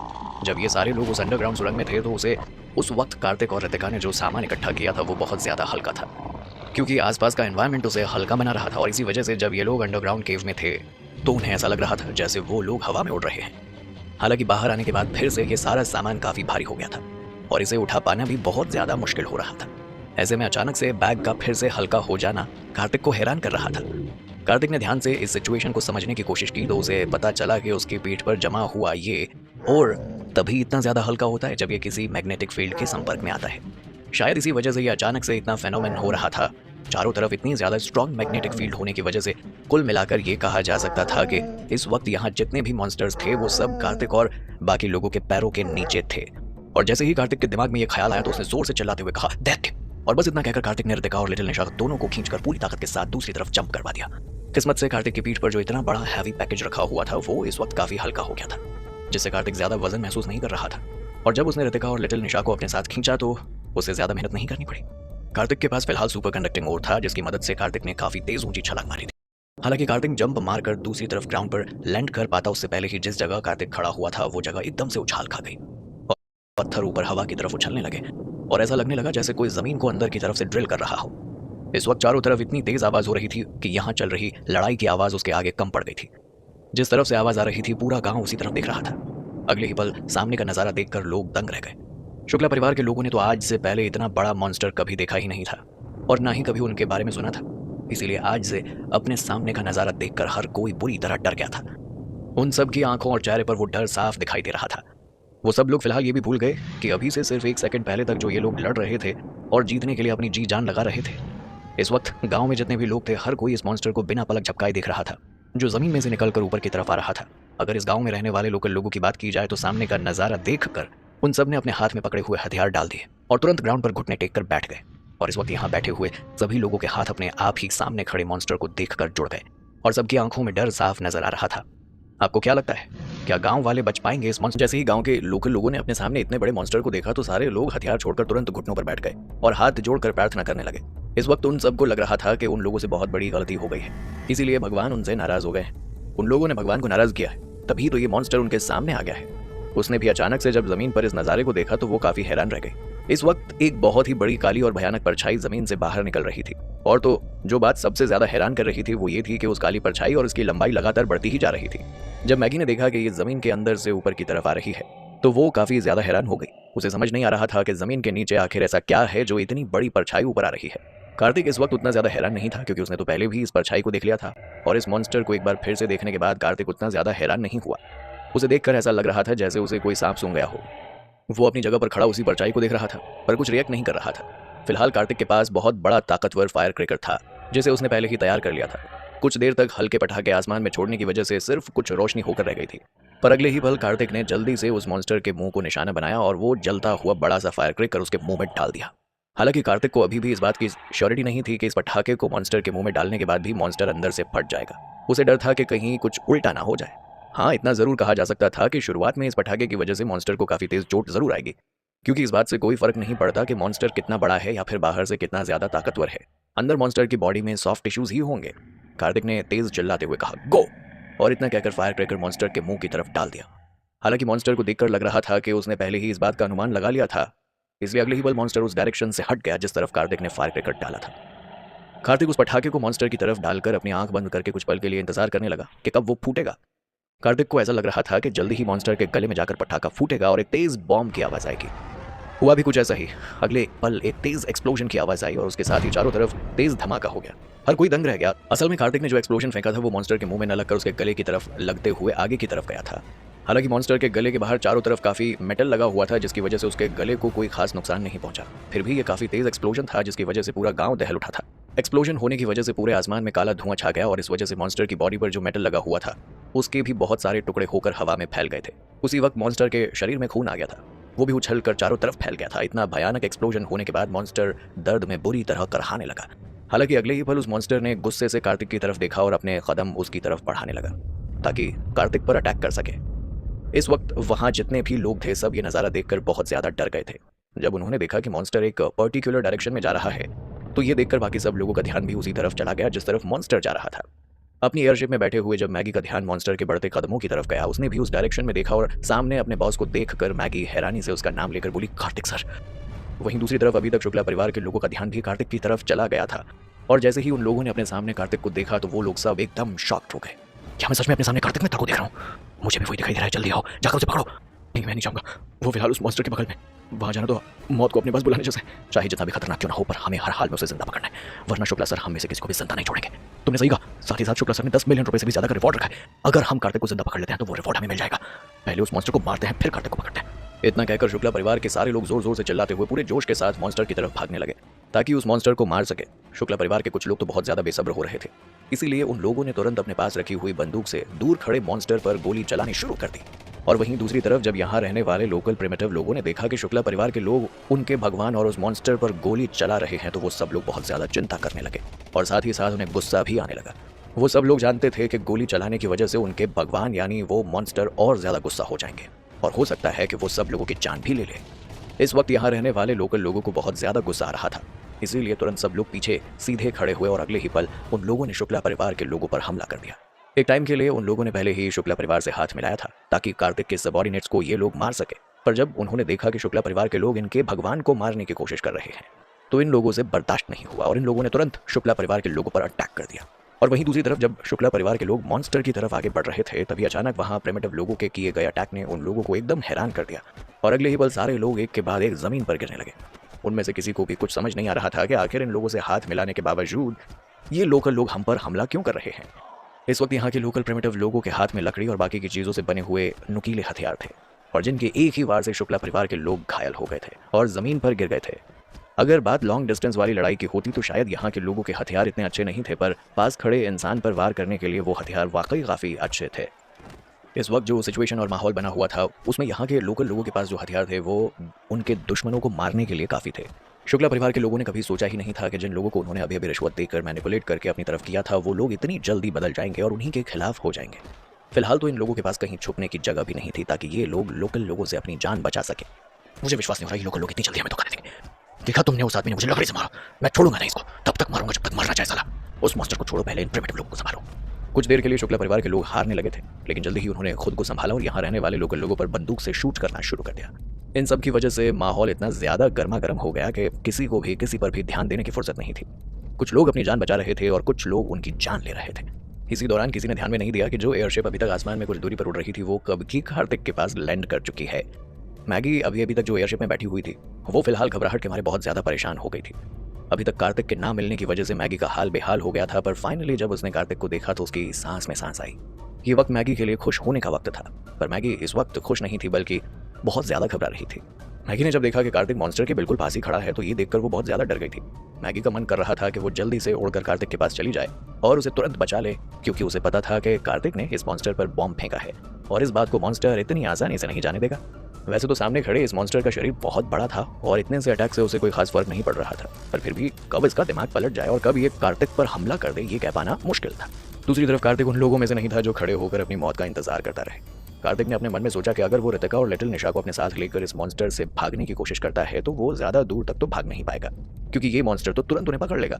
ऐसा इसीलिए क्योंकि कार्तिक ने इस वक्त अपने पीठ पर एक बैग लटकाया हुआ था जिसमें सुपर कंडक्टिविटी और था और उस मॉन्स्टर के पास एक पावरफुल मैग्नेटिक फील्ड थी। ऊपर से कार्तिक के बैग में जो सुपर कंडक्टिविटी और था वो पहले ही सस्पेंशन एट्रीब्यूट में एक्टिव हो चुका था जो कभी भी डीएक्टिवेट किया जा सकता था। अपने सामने आती हुई मौत को देखकर कार्तिक अचानक से ही शक्तिमान बन गया और सब कुछ भूलकर जल्दी जल्दी सामने की दीवार पर चढ़ने लगा। अपने साथ साथ लिटिल निशा और रितिका को भी लेकर वो आगे बढ़ता रहा। पहाड़ पर चढ़ने के बाद कार्तिक ने 10 मीटर से भी ज्यादा ऊंचे पहाड़ से दूसरी तरफ नीचे जंप कर दिया। जल्दी ही कार्तिक को पता चला कि जिस 10 मीटर की ऊंचाई से वो नीचे कूदा है, जिस जगह पर वो कूदा है वो मॉन्स्टर का सिर है। और ये पता चलने के बाद कार्तिक को ऐसी फीलिंग आ रही थी जैसे वो आसमान से गिरकर खजूर पर अटक गया हो। कार्तिक को अपने सिर पर देखकर मॉन्स्टर ने अगले ही पल अपना बड़ा सा राक्षस जैसा मुंह खोल लिया ताकि कार्तिक को अपना खाना बना सके। दूर अपनी एयरशिप में बैठी मैगी ने जब ये नज़ारा देखा तो डर के मारे अपनी आंखें बंद कर ली। ऐसा नहीं था कि उसे इस मॉन्स्टर से डर लग रहा था, बल्कि मैगी को अपने बॉस कार्तिक की चिंता हो रही थी। उसे इस बात की चिंता हो रही थी कि कहीं ये राक्षस उसके बॉस को अपना शिकार या खाना ना बना ले। मैगी को ऐसा लग रहा था जैसे वो कार्तिक को बचा सकती थी, पर उसने इस मौके को छोड़ दिया और ये सोचकर उसका गुस्सा 7वें आसमान पर पहुंच गया। उसे खुद पर ही गुस्सा आने लगा। उसने मन ही मन में सोचा कि अगर मॉन्स्टर ने कार्तिक को अपना खाना बना लिया तो वो इस पूरे जंगल और पहाड़ को उलट कर रख देगी, चाहे उसके बाद उसे इस मॉन्स्टर को जिंदा मारकर अपने कार्तिक सर को इसके पेट में से भी बाहर क्यों ना निकालना पड़े। क्या मैगी बचा पाएगी कार्तिक को? जैसे ही मैगी ने डर के मारे आंखें बंद की थी तो उसके दिमाग में अचानक ही ढेर सारे ख्याल आने लगे। उसने तुरंत ही अपनी आंखें खोली और कार्तिक की तरफ वो देखने लगी। सामने का नजारा देखकर वो एकदम दंग रह गई। कार्तिक अपनी पीठ पर एक भारी बैग लेकर 2 लोगों को आगे की तरफ खींचते हुए आगे बढ़ने की कोशिश कर रहा था। कार्तिक को देखकर ऐसा लग रहा था जैसे इस बीच में कुछ हुआ ही ना हो। कार्तिक का अचानक से 2 लोगों को साथ लेकर इतनी ऊंची छलांग लगाकर मॉन्स्टर के सिर पर जाकर बैठ जाना मैगी को तो काफी अजीब लग रहा था। उसे ऐसा लग रहा था जैसे उसके सेंस ऑफ ह्यूमर ने काम करना ही बंद कर दिया है। उसे उस वक्त अपनी आंखों पर विश्वास नहीं हो रहा था। मैगी ने अपने मन में सोचा कि अगर वो खुद इस वक्त कार्तिक की जगह होती तो शायद ये सब देखकर उतनी ज्यादा हैरान नहीं होती, क्योंकि वो एक स्पेशली ट्रेन्ड बॉडीगार्ड है जिसके लिए 10 मीटर ऊंची जंप लगाना कोई बड़ी बात नहीं थी। पर कार्तिक, उसने आज से पहले ऐसा तो कभी किया ही नहीं था, और वो भी 2 और लोगों को साथ में लेकर एक भारी बैग कंधे पर उठाकर इतनी बड़ी जंप लगाना काफी ज्यादा हैरान कर देने वाला था। हालांकि फिलहाल इतना टाइम नहीं था कि इन सब के बारे में सोचा जाए, इसके बारे में गहराई से पता लगाया जाए कि ये सब कुछ कार्तिक ने किया कैसे। फिलहाल के लिए कार्तिक ने अपनी और उन दोनों लड़कियों की जान बचा ली थी, और ये बात देखकर और जानकर मैगी सबसे ज्यादा खुश हुई थी। अगले ही पल मैगी ने बिना देर किए अपने एयरशिप का इंजन तेज किया और उसे कार्तिक की तरफ लेकर आ गई। वहीं दूसरी तरफ कार्तिक ने भले ही खुद को और बाकी लोगों को कुछ हद तक सुरक्षित कर लिया था, पर फिर भी आसपास में जो स्थिति अभी बनी हुई थी वो बेहद ऑप्टिमिस्टिक नहीं थी। कार्तिक के मन में लगातार यही सवाल आ रहा था कि पूरी दुनिया को छोड़कर उसे मॉन्स्टर का सिर ही मिला था चढ़ने के लिए। कार्तिक ने अपने मन में सोचा कि जल्दी से जल्दी वो यहाँ से निकल जाए तो अच्छा रहेगा, वरना जिस तरह से मॉन्स्टर पगलाया हुआ है किसी भी वक्त उसे अपना सिर हिलाकर एक जगह से दूसरी जगह फेंक देगा। इसमें इतने बड़े मॉन्स्टर का कुछ नहीं जाएगा, लेकिन कार्तिक और बाकी लड़कियों को तो काफी चोट आ ही जाएगी। वैसे तो मॉन्स्टर कब का कार्तिक और बाकी दोनों लड़कियों को दूर फेंक चुका होता, पर अभी तक उसने ऐसा इसलिए नहीं किया था या वो नहीं कर पा रहा था क्योंकि कार्तिक की पीठ पर सुपर कंडक्टिंग अयस्क बंधा हुआ था, जिसकी ताकत से और मैग्नेटिक फील्ड की वजह से मॉन्स्टर बहुत हद तक कंट्रोल हो गया था। अभी तक इस मॉन्स्टर को भी एहसास हो गया था कि कार्तिक उसके सिर पर खड़ा हुआ है।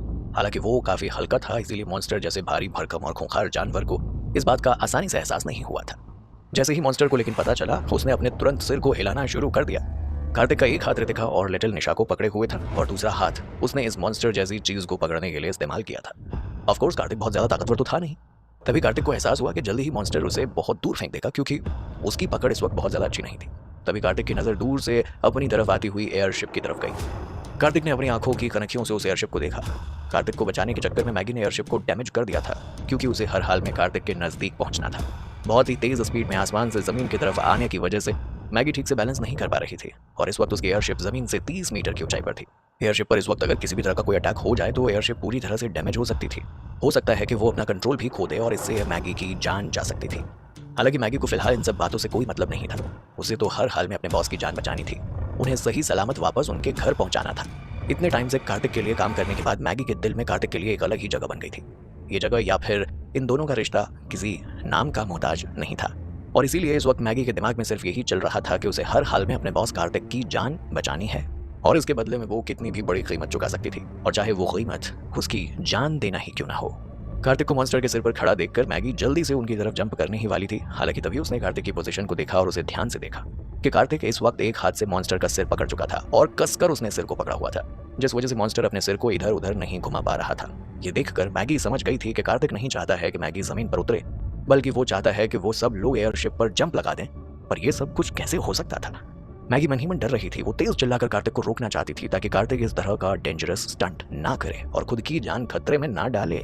पर अगर मैगी ऐसा कुछ करती तो गांव के सारे लोगों का ध्यान और शुक्ला परिवार के लोगों का ध्यान भी तुरंत उसकी तरफ चला जाता, और साथ ही साथ एयरशिप अपने लोअर एल्टीट्यूड पर उड़ रही थी और अभी भी जमीन से 50 से 60 मीटर की ऊंचाई पर थी।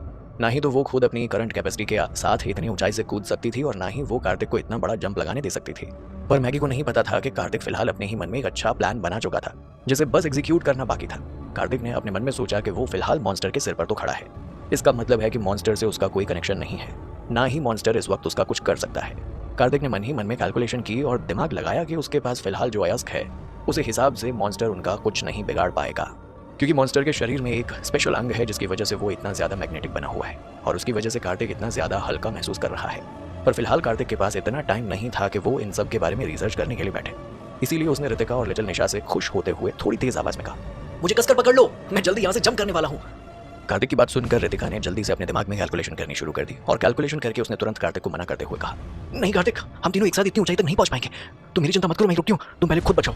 रितिका भी जानती थी सुपर कंडक्टिविटी अयस्क का एट्रीब्यूट एक्टिव हो चुका है, पर अनफॉर्चुनेटली इसका इस्तेमाल इस वक्त सिर्फ एक ही इंसान कर सकता था। अगर 3 लोग एक साथ जाएंगे तो मुश्किलें बढ़ सकती थी। पर इतने मुश्किल टाइम में कार्तिक रितिका को अकेले यहाँ छोड़कर खुद अपनी जान बचाने के लिए कैसे कह सकता था। वो जानता था कि अगर रितिका या लिटिल निशा यहाँ पर रुके तो मॉन्स्टर उन्हें तुरंत अपना खाना बना लेगा। यही सब सोचकर कार्तिक ने रितिका को समझाने के लिए अपना टाइम बर्बाद नहीं किया। उसने कसकर रितिका को गले लगा लिया और लिटिल निशा ने कसकर कार्तिक को कमर से पकड़ लिया और खुद को सही डायरेक्शन की तरफ एडजस्ट करने लगा ताकि जंप लगाते वक्त उन्हें ज्यादा दिक्कत ना आए और वो लोग सही से एयरशिप में पहुंच जाएं। अगले ही पल कार्तिक ने अपनी पूरी ताकत लगाकर जोर से नीचे की तरफ लात मारकर खुद को ऊपर आसमान की तरफ धकेला और अगले ही पल कार्तिक बिल्कुल सही जगह पर आकर लैंड हुआ। असल में वो रितिका और लिटिल निशा को लेकर एयरशिप में नीचे की तरफ बने हुए केबिन के गेट पर जाकर लैंड हुआ था। मैगी पहले ही समझ चुकी थी कि कार्तिक क्या प्लान कर रहा है, इसीलिए वो जल्दी से वहां आकर कैबिनेट के दरवाजे को खोल चुकी थी ताकि कार्तिक अच्छे से एयरशिप के अंदर आ सके। ऊपर की तरफ जंप करने से पहले कार्तिक ने बहुत सारी कैलकुलेशन कर ली थी। उसने मॉन्स्टर के स्विंग फोर्स का इस्तेमाल किया था ताकि वो ऊपर आ सके। हालांकि उसने मॉन्स्टर के रिएक्शन को मिसकैलकुलेट कर दिया था। जैसे ही कार्तिक और बाकी दोनों लड़कियां एयरशिप के केबिन में एंटर करने वाले थे तभी अचानक से मॉन्स्टर ने अपना बड़ा सा मुंह खोला और अगले ही पल उसमें से तेज हवा जैसा कुछ कार्तिक की तरफ जाने लगा, जिससे कार्तिक और दोनों लड़कियां ना चाहते हुए भी धीरे धीरे उस मैग्नेटिक फील्ड की तरफ खींचने लगे और जल्दी ही तीनों खुद को उस मॉन्स्टर के मुंह में जाते हुए बेबस होकर देखने लगे। पर तभी अचानक से केबिन के उस गेट में से अजीब सी किरणें निकलने लगी और वो सीधा मॉन्स्टर के मुंह में जाने लगी। असल में उस वक्त मैगी हैवी वेपन का इस्तेमाल कर रही थी। ये रात का वक्त था, अभी तक पूरी तरह से सुबह भी नहीं हुई थी। इसी वजह से हैवी वेपन में से जो किरणें निकल रही थी, लगातार निकलती हुई वो किरण बारिश की बूंद की तरह लग रही थी जो सीधे उस मॉन्स्टर के मुंह में जा रही थी, क्योंकि मैगी बहुत ध्यान से अपना निशाना बनाकर सारी गोलियां मॉन्स्टर के मुंह में डाल रही थी। इसीलिए अभी तक मॉन्स्टर के मुंह में जगह जगह कई तरह के घाव हो गए थे। मॉन्स्टर के शरीर पर बाहर की तरफ मेटल लगा हुआ था, इसीलिए प्रोटेक्शन के लिए उसके पास बहुत सारी चीजें थी, पर मुंह के अंदर या शरीर के अंदर तो उसके पास कुछ खास प्रोटेक्शन नहीं था और इसी वजह से अभी तक उसके मुंह में इतने सारे घाव हो गए थे और अगले ही पल उसके मुंह से खून निकलकर बाहर फैल गया। कार्तिक ने अभी भी केबिन का नीचे का गेट पकड़ा हुआ था, जिसकी वजह से ये लोग अभी भी हवा में तैर ही रहे थे। जैसे ही कार्तिक ने देखा कि मॉन्स्टर पूरी तरह से घायल हो गया है, उसने बिना ज्यादा सोचे समझे तुरंत अपने आप को ऊपर की तरफ खींचा और कुछ ही पल में तीनों केबिन के अंदर आ गए। काफी देर से मेहनत करने की वजह से तीनों के ही शरीर में बहुत दर्द हो रहा था। हालांकि कार्तिक ने सबसे ज्यादा वजन उठाया था और उसके शरीर में ज्यादा दर्द हो रहा था, पर फिर भी वो इस वक्त इन सब बातों पर ध्यान नहीं देना चाहता था। कार्तिक ने जल्दी से खुद को संभाला और सामने की तरफ देखते हुए कहा, जल्दी से इस एयरशिप को ऊपर की तरफ लेकर चलो, मॉन्स्टर है किसी और के हमले की चिंता मत करना, क्योंकि हमें हर हाल में यहाँ से निकलना है, मॉन्स्टर घायल हो चुका है, इसलिए हम लोग आराम से आगे बढ़ सकते हैं। इतना कहकर जैसे ही कार्तिक ने सामने की तरफ देखा तो वो एक पल के लिए हैरान रह गया। अचानक ही कार्तिक के मुंह से सिर्फ एक शब्द निकला, मैगी तुम। इस वक्त उसकी बातों में हैरानी थी। उस पूरी एयरशिप में सिर्फ मैगी अकेली थी और वो अकेली ही हैवी वेपन को कंट्रोल कर रही थी, साथ ही साथ एयरशिप को भी कंट्रोल कर रही थी। कार्तिक ने जब देखा कि मैगी अकेले उसे बचाने के लिए आई है तो ये देखकर कार्तिक दिल ही दिल में बहुत खुश हो गया। कार्तिक इस वक्त जितना ज्यादा खुश था, मैगी मन ही मन उतनी ही ज्यादा खुश हो रही थी, क्योंकि उसने फाइनली अपने कार्तिक सर को ढूंढ निकाला था, वो भी सही सलामत। तभी अचानक से उन सारे लोगों ने ध्यान दिया कि उनकी ये एयरशिप धीरे धीरे नीचे की तरफ जा रही है और ये देखकर सारे लोग एक पल के लिए बहुत ज्यादा घबरा गए। एक तरफ मैगी अकेली हैवी वेपन को कंट्रोल कर रही थी तो वहीं दूसरी तरफ एयरशिप ऑटो मोड पर थी। तभी अचानक से मैगी ने कार्तिक से कहा, बॉस आप जल्दी से एयरशिप को कंट्रोल कीजिए और इसे ऊपर की तरफ लेकर जाइए, मैं आपको फॉलो करती हूँ। अगर देखा जाए तो एयरशिप शुरू से ही बहुत ज्यादा ओल्ड फैशन नहीं थी, क्योंकि इसे कंट्रोल करने के लिए शुरू से ही 10 से 12 लोग चाहिए होते थे। आपको क्या लगता है, क्या कार्तिक और बाकी सब लोग यहाँ से जिंदा वापस लौट पाएंगे? अपने के लिए कम से कम 10 से 12 लोगों की जरूरत थी। मैगी ने इस एयरशिप को एक ऐसे आदमी से खरीदा था जिसकी ये सभी प्राइवेट प्रॉपर्टीज थी और इसमें काफी लार्जेस्ट टेक्नोलॉजी भी थी। इस एयरशिप को कंट्रोल करना भी काफी कन्वीनियंट था और इमरजेंसी सिचुएशन में सिर्फ एक इंसान भी इसे ऑपरेट कर सकता था। हालांकि कार्तिक ने आज से पहले कभी एयरशिप को नहीं चलाया था, इसीलिए उसे इन सब के बारे में कुछ भी पता नहीं था। इसीलिए मैगी की बात सुनकर कार्तिक ने थोड़ा परेशान होते हुए कहा, पर मुझे चलानी नहीं आती। मैगी जानती थी कि उसने क्या कहा है, इसीलिए उसने कार्तिक को समझाते हुए कहा, ये बहुत ज्यादा मुश्किल भी नहीं है, एयरशिप में सबसे ज्यादा जरूरी इसका लीवर होता है और ऊपर इसे कीजिए बस, इससे एयरशिप अपने आप ऊपर हो जाएगी। मैगी की बात सुनकर कार्तिक ने तुरंत सामने की तरफ देखा जहां पर वो लीवर था और उसे देखकर कार्तिक ने कहा, ठीक है मैं कोशिश करता हूं। इतना कहकर कार्तिक ने जॉयस्टिक को ऊपर की तरफ कर दिया और इस वक्त एयरशिप का इंजन फुल पावर पर ऑपरेट हो रहा था। एयरशिप में इस वक्त एक बड़ा सा एयरबैग भी था। जैसे ही कार्तिक ने एयरशिप को ऊपर की तरफ पुश किया तो अगले ही पल एक तेज स्पीड के साथ एयरशिप हवा से बातें करने लगी। जमीन पर जो मॉन्स्टर अभी तक घायल हो चुका था वो अब और ज्यादा बर्दाश्त नहीं कर सकता था। वो ध्यान से देख पा रहा था कि एयरशिप से मैगी लगातार उस पर ही गोली चला रही है और उसने अगले ही पल एयरशिप पर हमला कर दिया। हालांकि तब तक एयरशिप आसमान में काफी ऊंचाई पर जा चुकी थी और जब मॉन्स्टर एयरशिप तक नहीं पहुंच पाया तो गुस्से में पागल हो गया और एयरशिप को पकड़ने के लिए उसके पीछे पीछे दौड़ने लगा। अगर देखा जाए तो कहीं ना कहीं देर से ही सही पर मॉन्स्टर को हार माननी पड़ी थी, क्योंकि कार्तिक उसके हाथ अब नहीं लगने वाला था। पर इसका मतलब ये नहीं था कि कार्तिक को छोड़ देने का मतलब वो सबको छोड़ देगा। इस वक्त पूरे गांव में जो तेज लड़ाई हो रही थी उसने अगले ही पल उस मॉन्स्टर का ध्यान अपनी तरफ खींच लिया। कार्तिक को ना पकड़ पाने की वजह से कहीं ना कहीं मॉन्स्टर का गुस्सा काफी ज्यादा बढ़ चुका था। अब वो अपना गुस्सा निकालने के लिए गांव के लोगों की तरफ देख रहा था। अगले ही पल गुस्से से मॉन्स्टर गांव वालों की तरफ मुड़ा और उन पर उसने अटैक कर दिया। वहीं दूसरी तरफ अभी तक शुक्ला परिवार के लोगों का ध्यान भी इस तरफ चला गया था कि कार्तिक कब का अपने सबॉर्डिनेट के साथ बैठकर उस एयरशिप से चला गया है। वो इस वक्त कुछ भी नहीं कर सकते थे सिवाय कार्तिक को जाता हुआ देखने के। मन ही मन सभी लोगों को काफी गुस्सा आ रहा था, क्योंकि कार्तिक को ढूंढने के लिए ये लोग इस डरावनी माउंटेन एरिया में आ तो गए थे और न जाने कितने ही लोग यहाँ अपनी जान खतरे में डाल कर आए थे, पर इन लोगों के हाथ में कुछ नहीं लगा। किसे पता था कि कार्तिक के इतना करीब आकर भी ये लोग इसे इतनी आसानी से जाते हुए देखने के सिवाय और कुछ नहीं कर पाएंगे। शुक्ला परिवार के लोग इस वक्त बहुत ज्यादा परेशान हो चुके थे। किसी को भी समझ नहीं आ रहा था कि वो शुक्ला जी को जाकर क्या बताएंगे। उन्हें कैसे बताएंगे कि कार्तिक उनकी आंखों के सामने था, लेकिन फिर भी वो कुछ नहीं कर पाए। इस वक्त सारे लोग यही सोच रहे थे कि अगर वो लोग अपने साथ कार्तिक को नहीं लेकर गए तो उन्हें भी इस माउंटेन इलाके में हमेशा के लिए रहना पड़ेगा, क्योंकि अगर ये यहाँ से गए तो शुक्ला जी इन्हें बन चुका था। शुक्ला परिवार के लोगों का मॉन्स्टर पर हमला करना गांव के सारे लोगों को उनसे लड़ने के लिए उकसा चुका था और ये उनकी सबसे बड़ी गलती थी। वहीं दूसरी तरफ जो बायोनिक रोबोट अभी तक जमीन पर थे, जिनकी कॉम्बैट फाइटिंग कैपेसिटी कम हो चुकी थी, वो भी अभी भी बाकी थे और उन लोगों ने पूरी तरह से अपनी कैपेसिटी को नहीं खोया था। इसीलिए मैगी से ऑर्डर मिलने के बाद वो लगातार अपने दुश्मनों से लड़ रहे थे। फिलहाल उनके दुश्मन शुक्ला परिवार के लोगों के साथ साथ यहाँ के लोकल लोग भी थे। और वहीं दूसरी तरफ मॉन्स्टर ने कार्तिक पर अटैक करना छोड़कर गांव में कदम रखा तो चारों तरफ और ज्यादा शोर शराबा हो गया और हर तरफ हलचल होनी शुरू हो गई। जिसे भी मॉन्स्टर देख रहा था उसे ही वो अपना शिकार बना रहा था और इस वक्त उसका गुस्सा इतना ज्यादा था कि उसने तुरंत अपना मुंह खोला और गहरी लंबी सांस लेकर अपने सामने वाले सभी लोगों को जिंदा ही अपने पेट में वो डालते जा रहा था। अचानक से मॉन्स्टर के हमला कर देने की वजह से गांव के सारे लोग एकदम सख्ते में आ गए। किसी के पास भी कुछ संभलने का मौका तक नहीं था। एक के बाद एक लगातार मॉन्स्टर जिंदा लोगों को अपने मुंह में डाले जा रहा था। जैसे ही वहां खड़े लोगों को ये बात रियलाइज हुई तभी तुरंत अपने हाथ में जो हथियार था उससे मॉन्स्टर पर हमला करने लगे। पर इतने बड़े और लंबे चौड़े दिखने वाले इस राक्षस पर किसी भी चीज का कोई असर नहीं हो रहा था।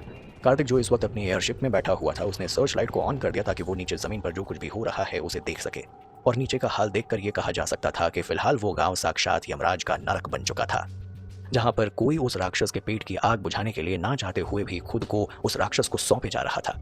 ऋतिका और लिटिल निशा काफी ज्यादा थक चुकी थी और उनमें अब और ज्यादा हिम्मत नहीं थी कि वो किसी भी तरह की कोई भी एक्टिविटी कर सके, इसीलिए दोनों केबिन एरिया में जाकर आराम करने लगे। कार्तिक के साथ इस वक्त मैगी भी नीचे जो कुछ हो रहा था वो देख रही थी और इन दोनों की आंखों में नीचे खड़े लोगों के लिए कोई इमोशन नहीं था।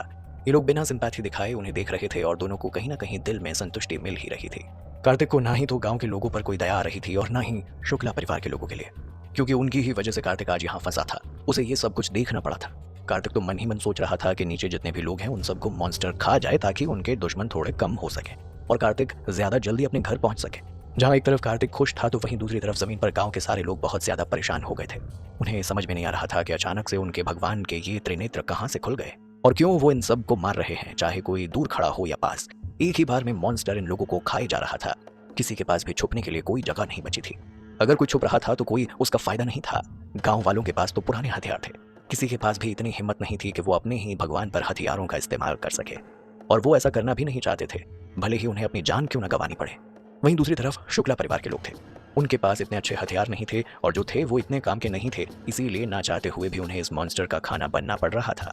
और ऊपर से कुछ देर पहले इन लोगों ने मैगी और उसके बायोनिक रोबोट से लड़ने के लिए अपने सारे हथियारों का इस्तेमाल कर लिया था और अब इनके पास थोड़े बहुत हथियार ही बचे थे। शुक्ला परिवार के लोग बेवकूफ नहीं थे। उन्हें समझ में आ गया था कि इस तरह से वो इतने बड़े मॉन्स्टर से लड़ाई नहीं कर सकते हैं, इसलिए उन्होंने मन ही मन प्लान बनाना शुरू कर दिया। कार्तिक कुछ देर तक नीचे की सिचुएशन देखता रहा। उसके बाद उसने मैगी से पूछा, क्या तुम अकेली मुझे यहाँ ढूंढने के लिए आई हो? बाकी सब लोग कहाँ हैं? कार्तिक जब से यहाँ आया था तब से ये सवाल वो मैगी से पूछना चाह रहा था, पर उस जगह से निकलने की जल्दी में सब कुछ बहुत जल्दबाजी में हो गया था। कार्तिक को कुछ भी पूछने का मौका नहीं दिया, पर तब से उसके दिमाग में यही सवाल चल रहा है कि बाकी सारे सबॉर्डिनेट कहाँ चले गए। कार्तिक का सवाल सुनकर मैगी ने जवाब देते हुए कहा, आपको ढूंढने के लिए हम सब लोग अलग अलग टुकड़ी में बट गए थे, पर मुझे फिलहाल नहीं पता है कि बाकी सब लोग कहाँ हैं। मैं यहाँ अपने साथ 11 बायोनिक ह्यूमन रोबोट को लेकर आई थी और सारे बायोनिक रोबोट इस वक्त फिलहाल गांव में हैं। जैसे ही कार्तिक ने मैगी की बात सुनी तो तुरंत उससे बोला, उन सारे बायोनिक रोबोट को तुरंत गांव की उस रेंज से बाहर निकालो, हम उन्हें यहाँ पर नहीं छोड़ सकते, हम सब लोग उनसे गांव के बाहर ही मिलेंगे। कार्तिक जानता था कि बायोनिक रोबोट मॉन्स्टर के साथ मुकाबला करके सिर्फ लॉस में ही रहेंगे और कार्तिक अपने टाइम, पैसे और मेहनत को बर्बाद नहीं जाने दे सकता था। और वैसे भी शुक्ला परिवार के लोग तो वहां पर ज्यादा टाइम तक जिंदा भी नहीं रह सकते थे, क्योंकि मॉन्स्टर उन्हें जिंदा रहने नहीं देता। गांव वालों के अटैक और मॉन्स्टर के अटैक की वजह से पलक झपकाते ही शुक्ला परिवार के आधे से ज्यादा लोग तो कब के मर चुके थे। और जिस तरह से शुक्ला परिवार के लोगों के पीछे अभी तक यहाँ के लोकल लोग और मॉन्स्टर उन पर अटैक कर रहे थे, उसके बाद इनमें से किसी का भी बचना बहुत मुश्किल था। और अगर कोई बच भी गया तो वैसे ही भूखा मर जाएगा। यहाँ पर उन लोगों के पास ना तो खाना था और ना ही कोई हथियार थे। जो भी चीज़ वो लेकर आए थे वो सब पूरी तरह खत्म हो चुकी थी। इतने से लोगों को मारने के लिए कार्तिक अपने बायोनिक रोबोट को दांव पर नहीं लगा सकता था, क्योंकि एक बायोनिक रोबोट को बनाने के लिए कार्तिक ने 5 बिलियन रुपीस खर्च किए थे। इतने रुपए लगाकर और अपनी टीम की इतनी मेहनत के बाद कार्तिक को दुनिया के एडवांस्ड टेक्नोलॉजी मिली थी, जिसे कार्तिक इतनी आसानी से इन फालतू लोगों के लिए वेस्ट नहीं कर सकता था। कार्तिक की बात सुनकर मैगी ने कुछ सोचते हुए कहा, बॉस, चाहे शुक्ला परिवार के लोग हों या फिर इस गांव के लोकल लोग हों, हमारे इन 11 बायोनिक रोबोट्स इन सबको हराने के लिए काफी हैं। वो तो पता नहीं आज अचानक से कहां से इंटरफेरेंस आ गया, जिसकी वजह से हमारे बायोनिक रोबोट्स की कॉम्बैट फाइटिंग स्ट्रेंथ कम हो गई। मैगी का सवाल सुनकर रितिका ने उसे जवाब देते हुए कहा, ऐसा इसलिए हुआ क्योंकि मॉन्स्टर की बॉडी में मैग्नेटिक इंटरफेरेंस था, जिसकी वजह से हमारे बायोनिक रोबोट अचानक से कमजोर पड़ने लगे थे। मैगी ने ध्यान से रितिका को देखा और उसकी बात सुनकर हल्के से अपना सिर सहमत होते हुए हाँ में हिला दिया, क्योंकि वो समझ गई थी कि रितिका ये सब कुछ इतने विश्वास के साथ इसलिए कह रही है क्योंकि उसी ने इस बायोनिक रोबोट को डिजाइन किया था और उससे बेहतर कोई नहीं समझता था कि इन मशीनों ने आखिरी मिनट पर धोखा क्यों दिया था। वहीं दूसरी तरफ गांव में अभी भी बायोनिक रोबोट काफी सही कंडीशन में थे। ऐसा इसलिए नहीं था क्योंकि मॉन्स्टर ने अभी तक उन पर अटैक नहीं किया था, बल्कि ऐसा इसलिए था क्योंकि यहाँ पर लोकल लोग और शुक्ला परिवार के लोगों की संख्या काफी कम थी और इसीलिए मॉन्स्टर के अटैक करने पर सारे लोग ग्रुप में आ गए और मॉन्स्टर का ज्यादा ध्यान मशीनों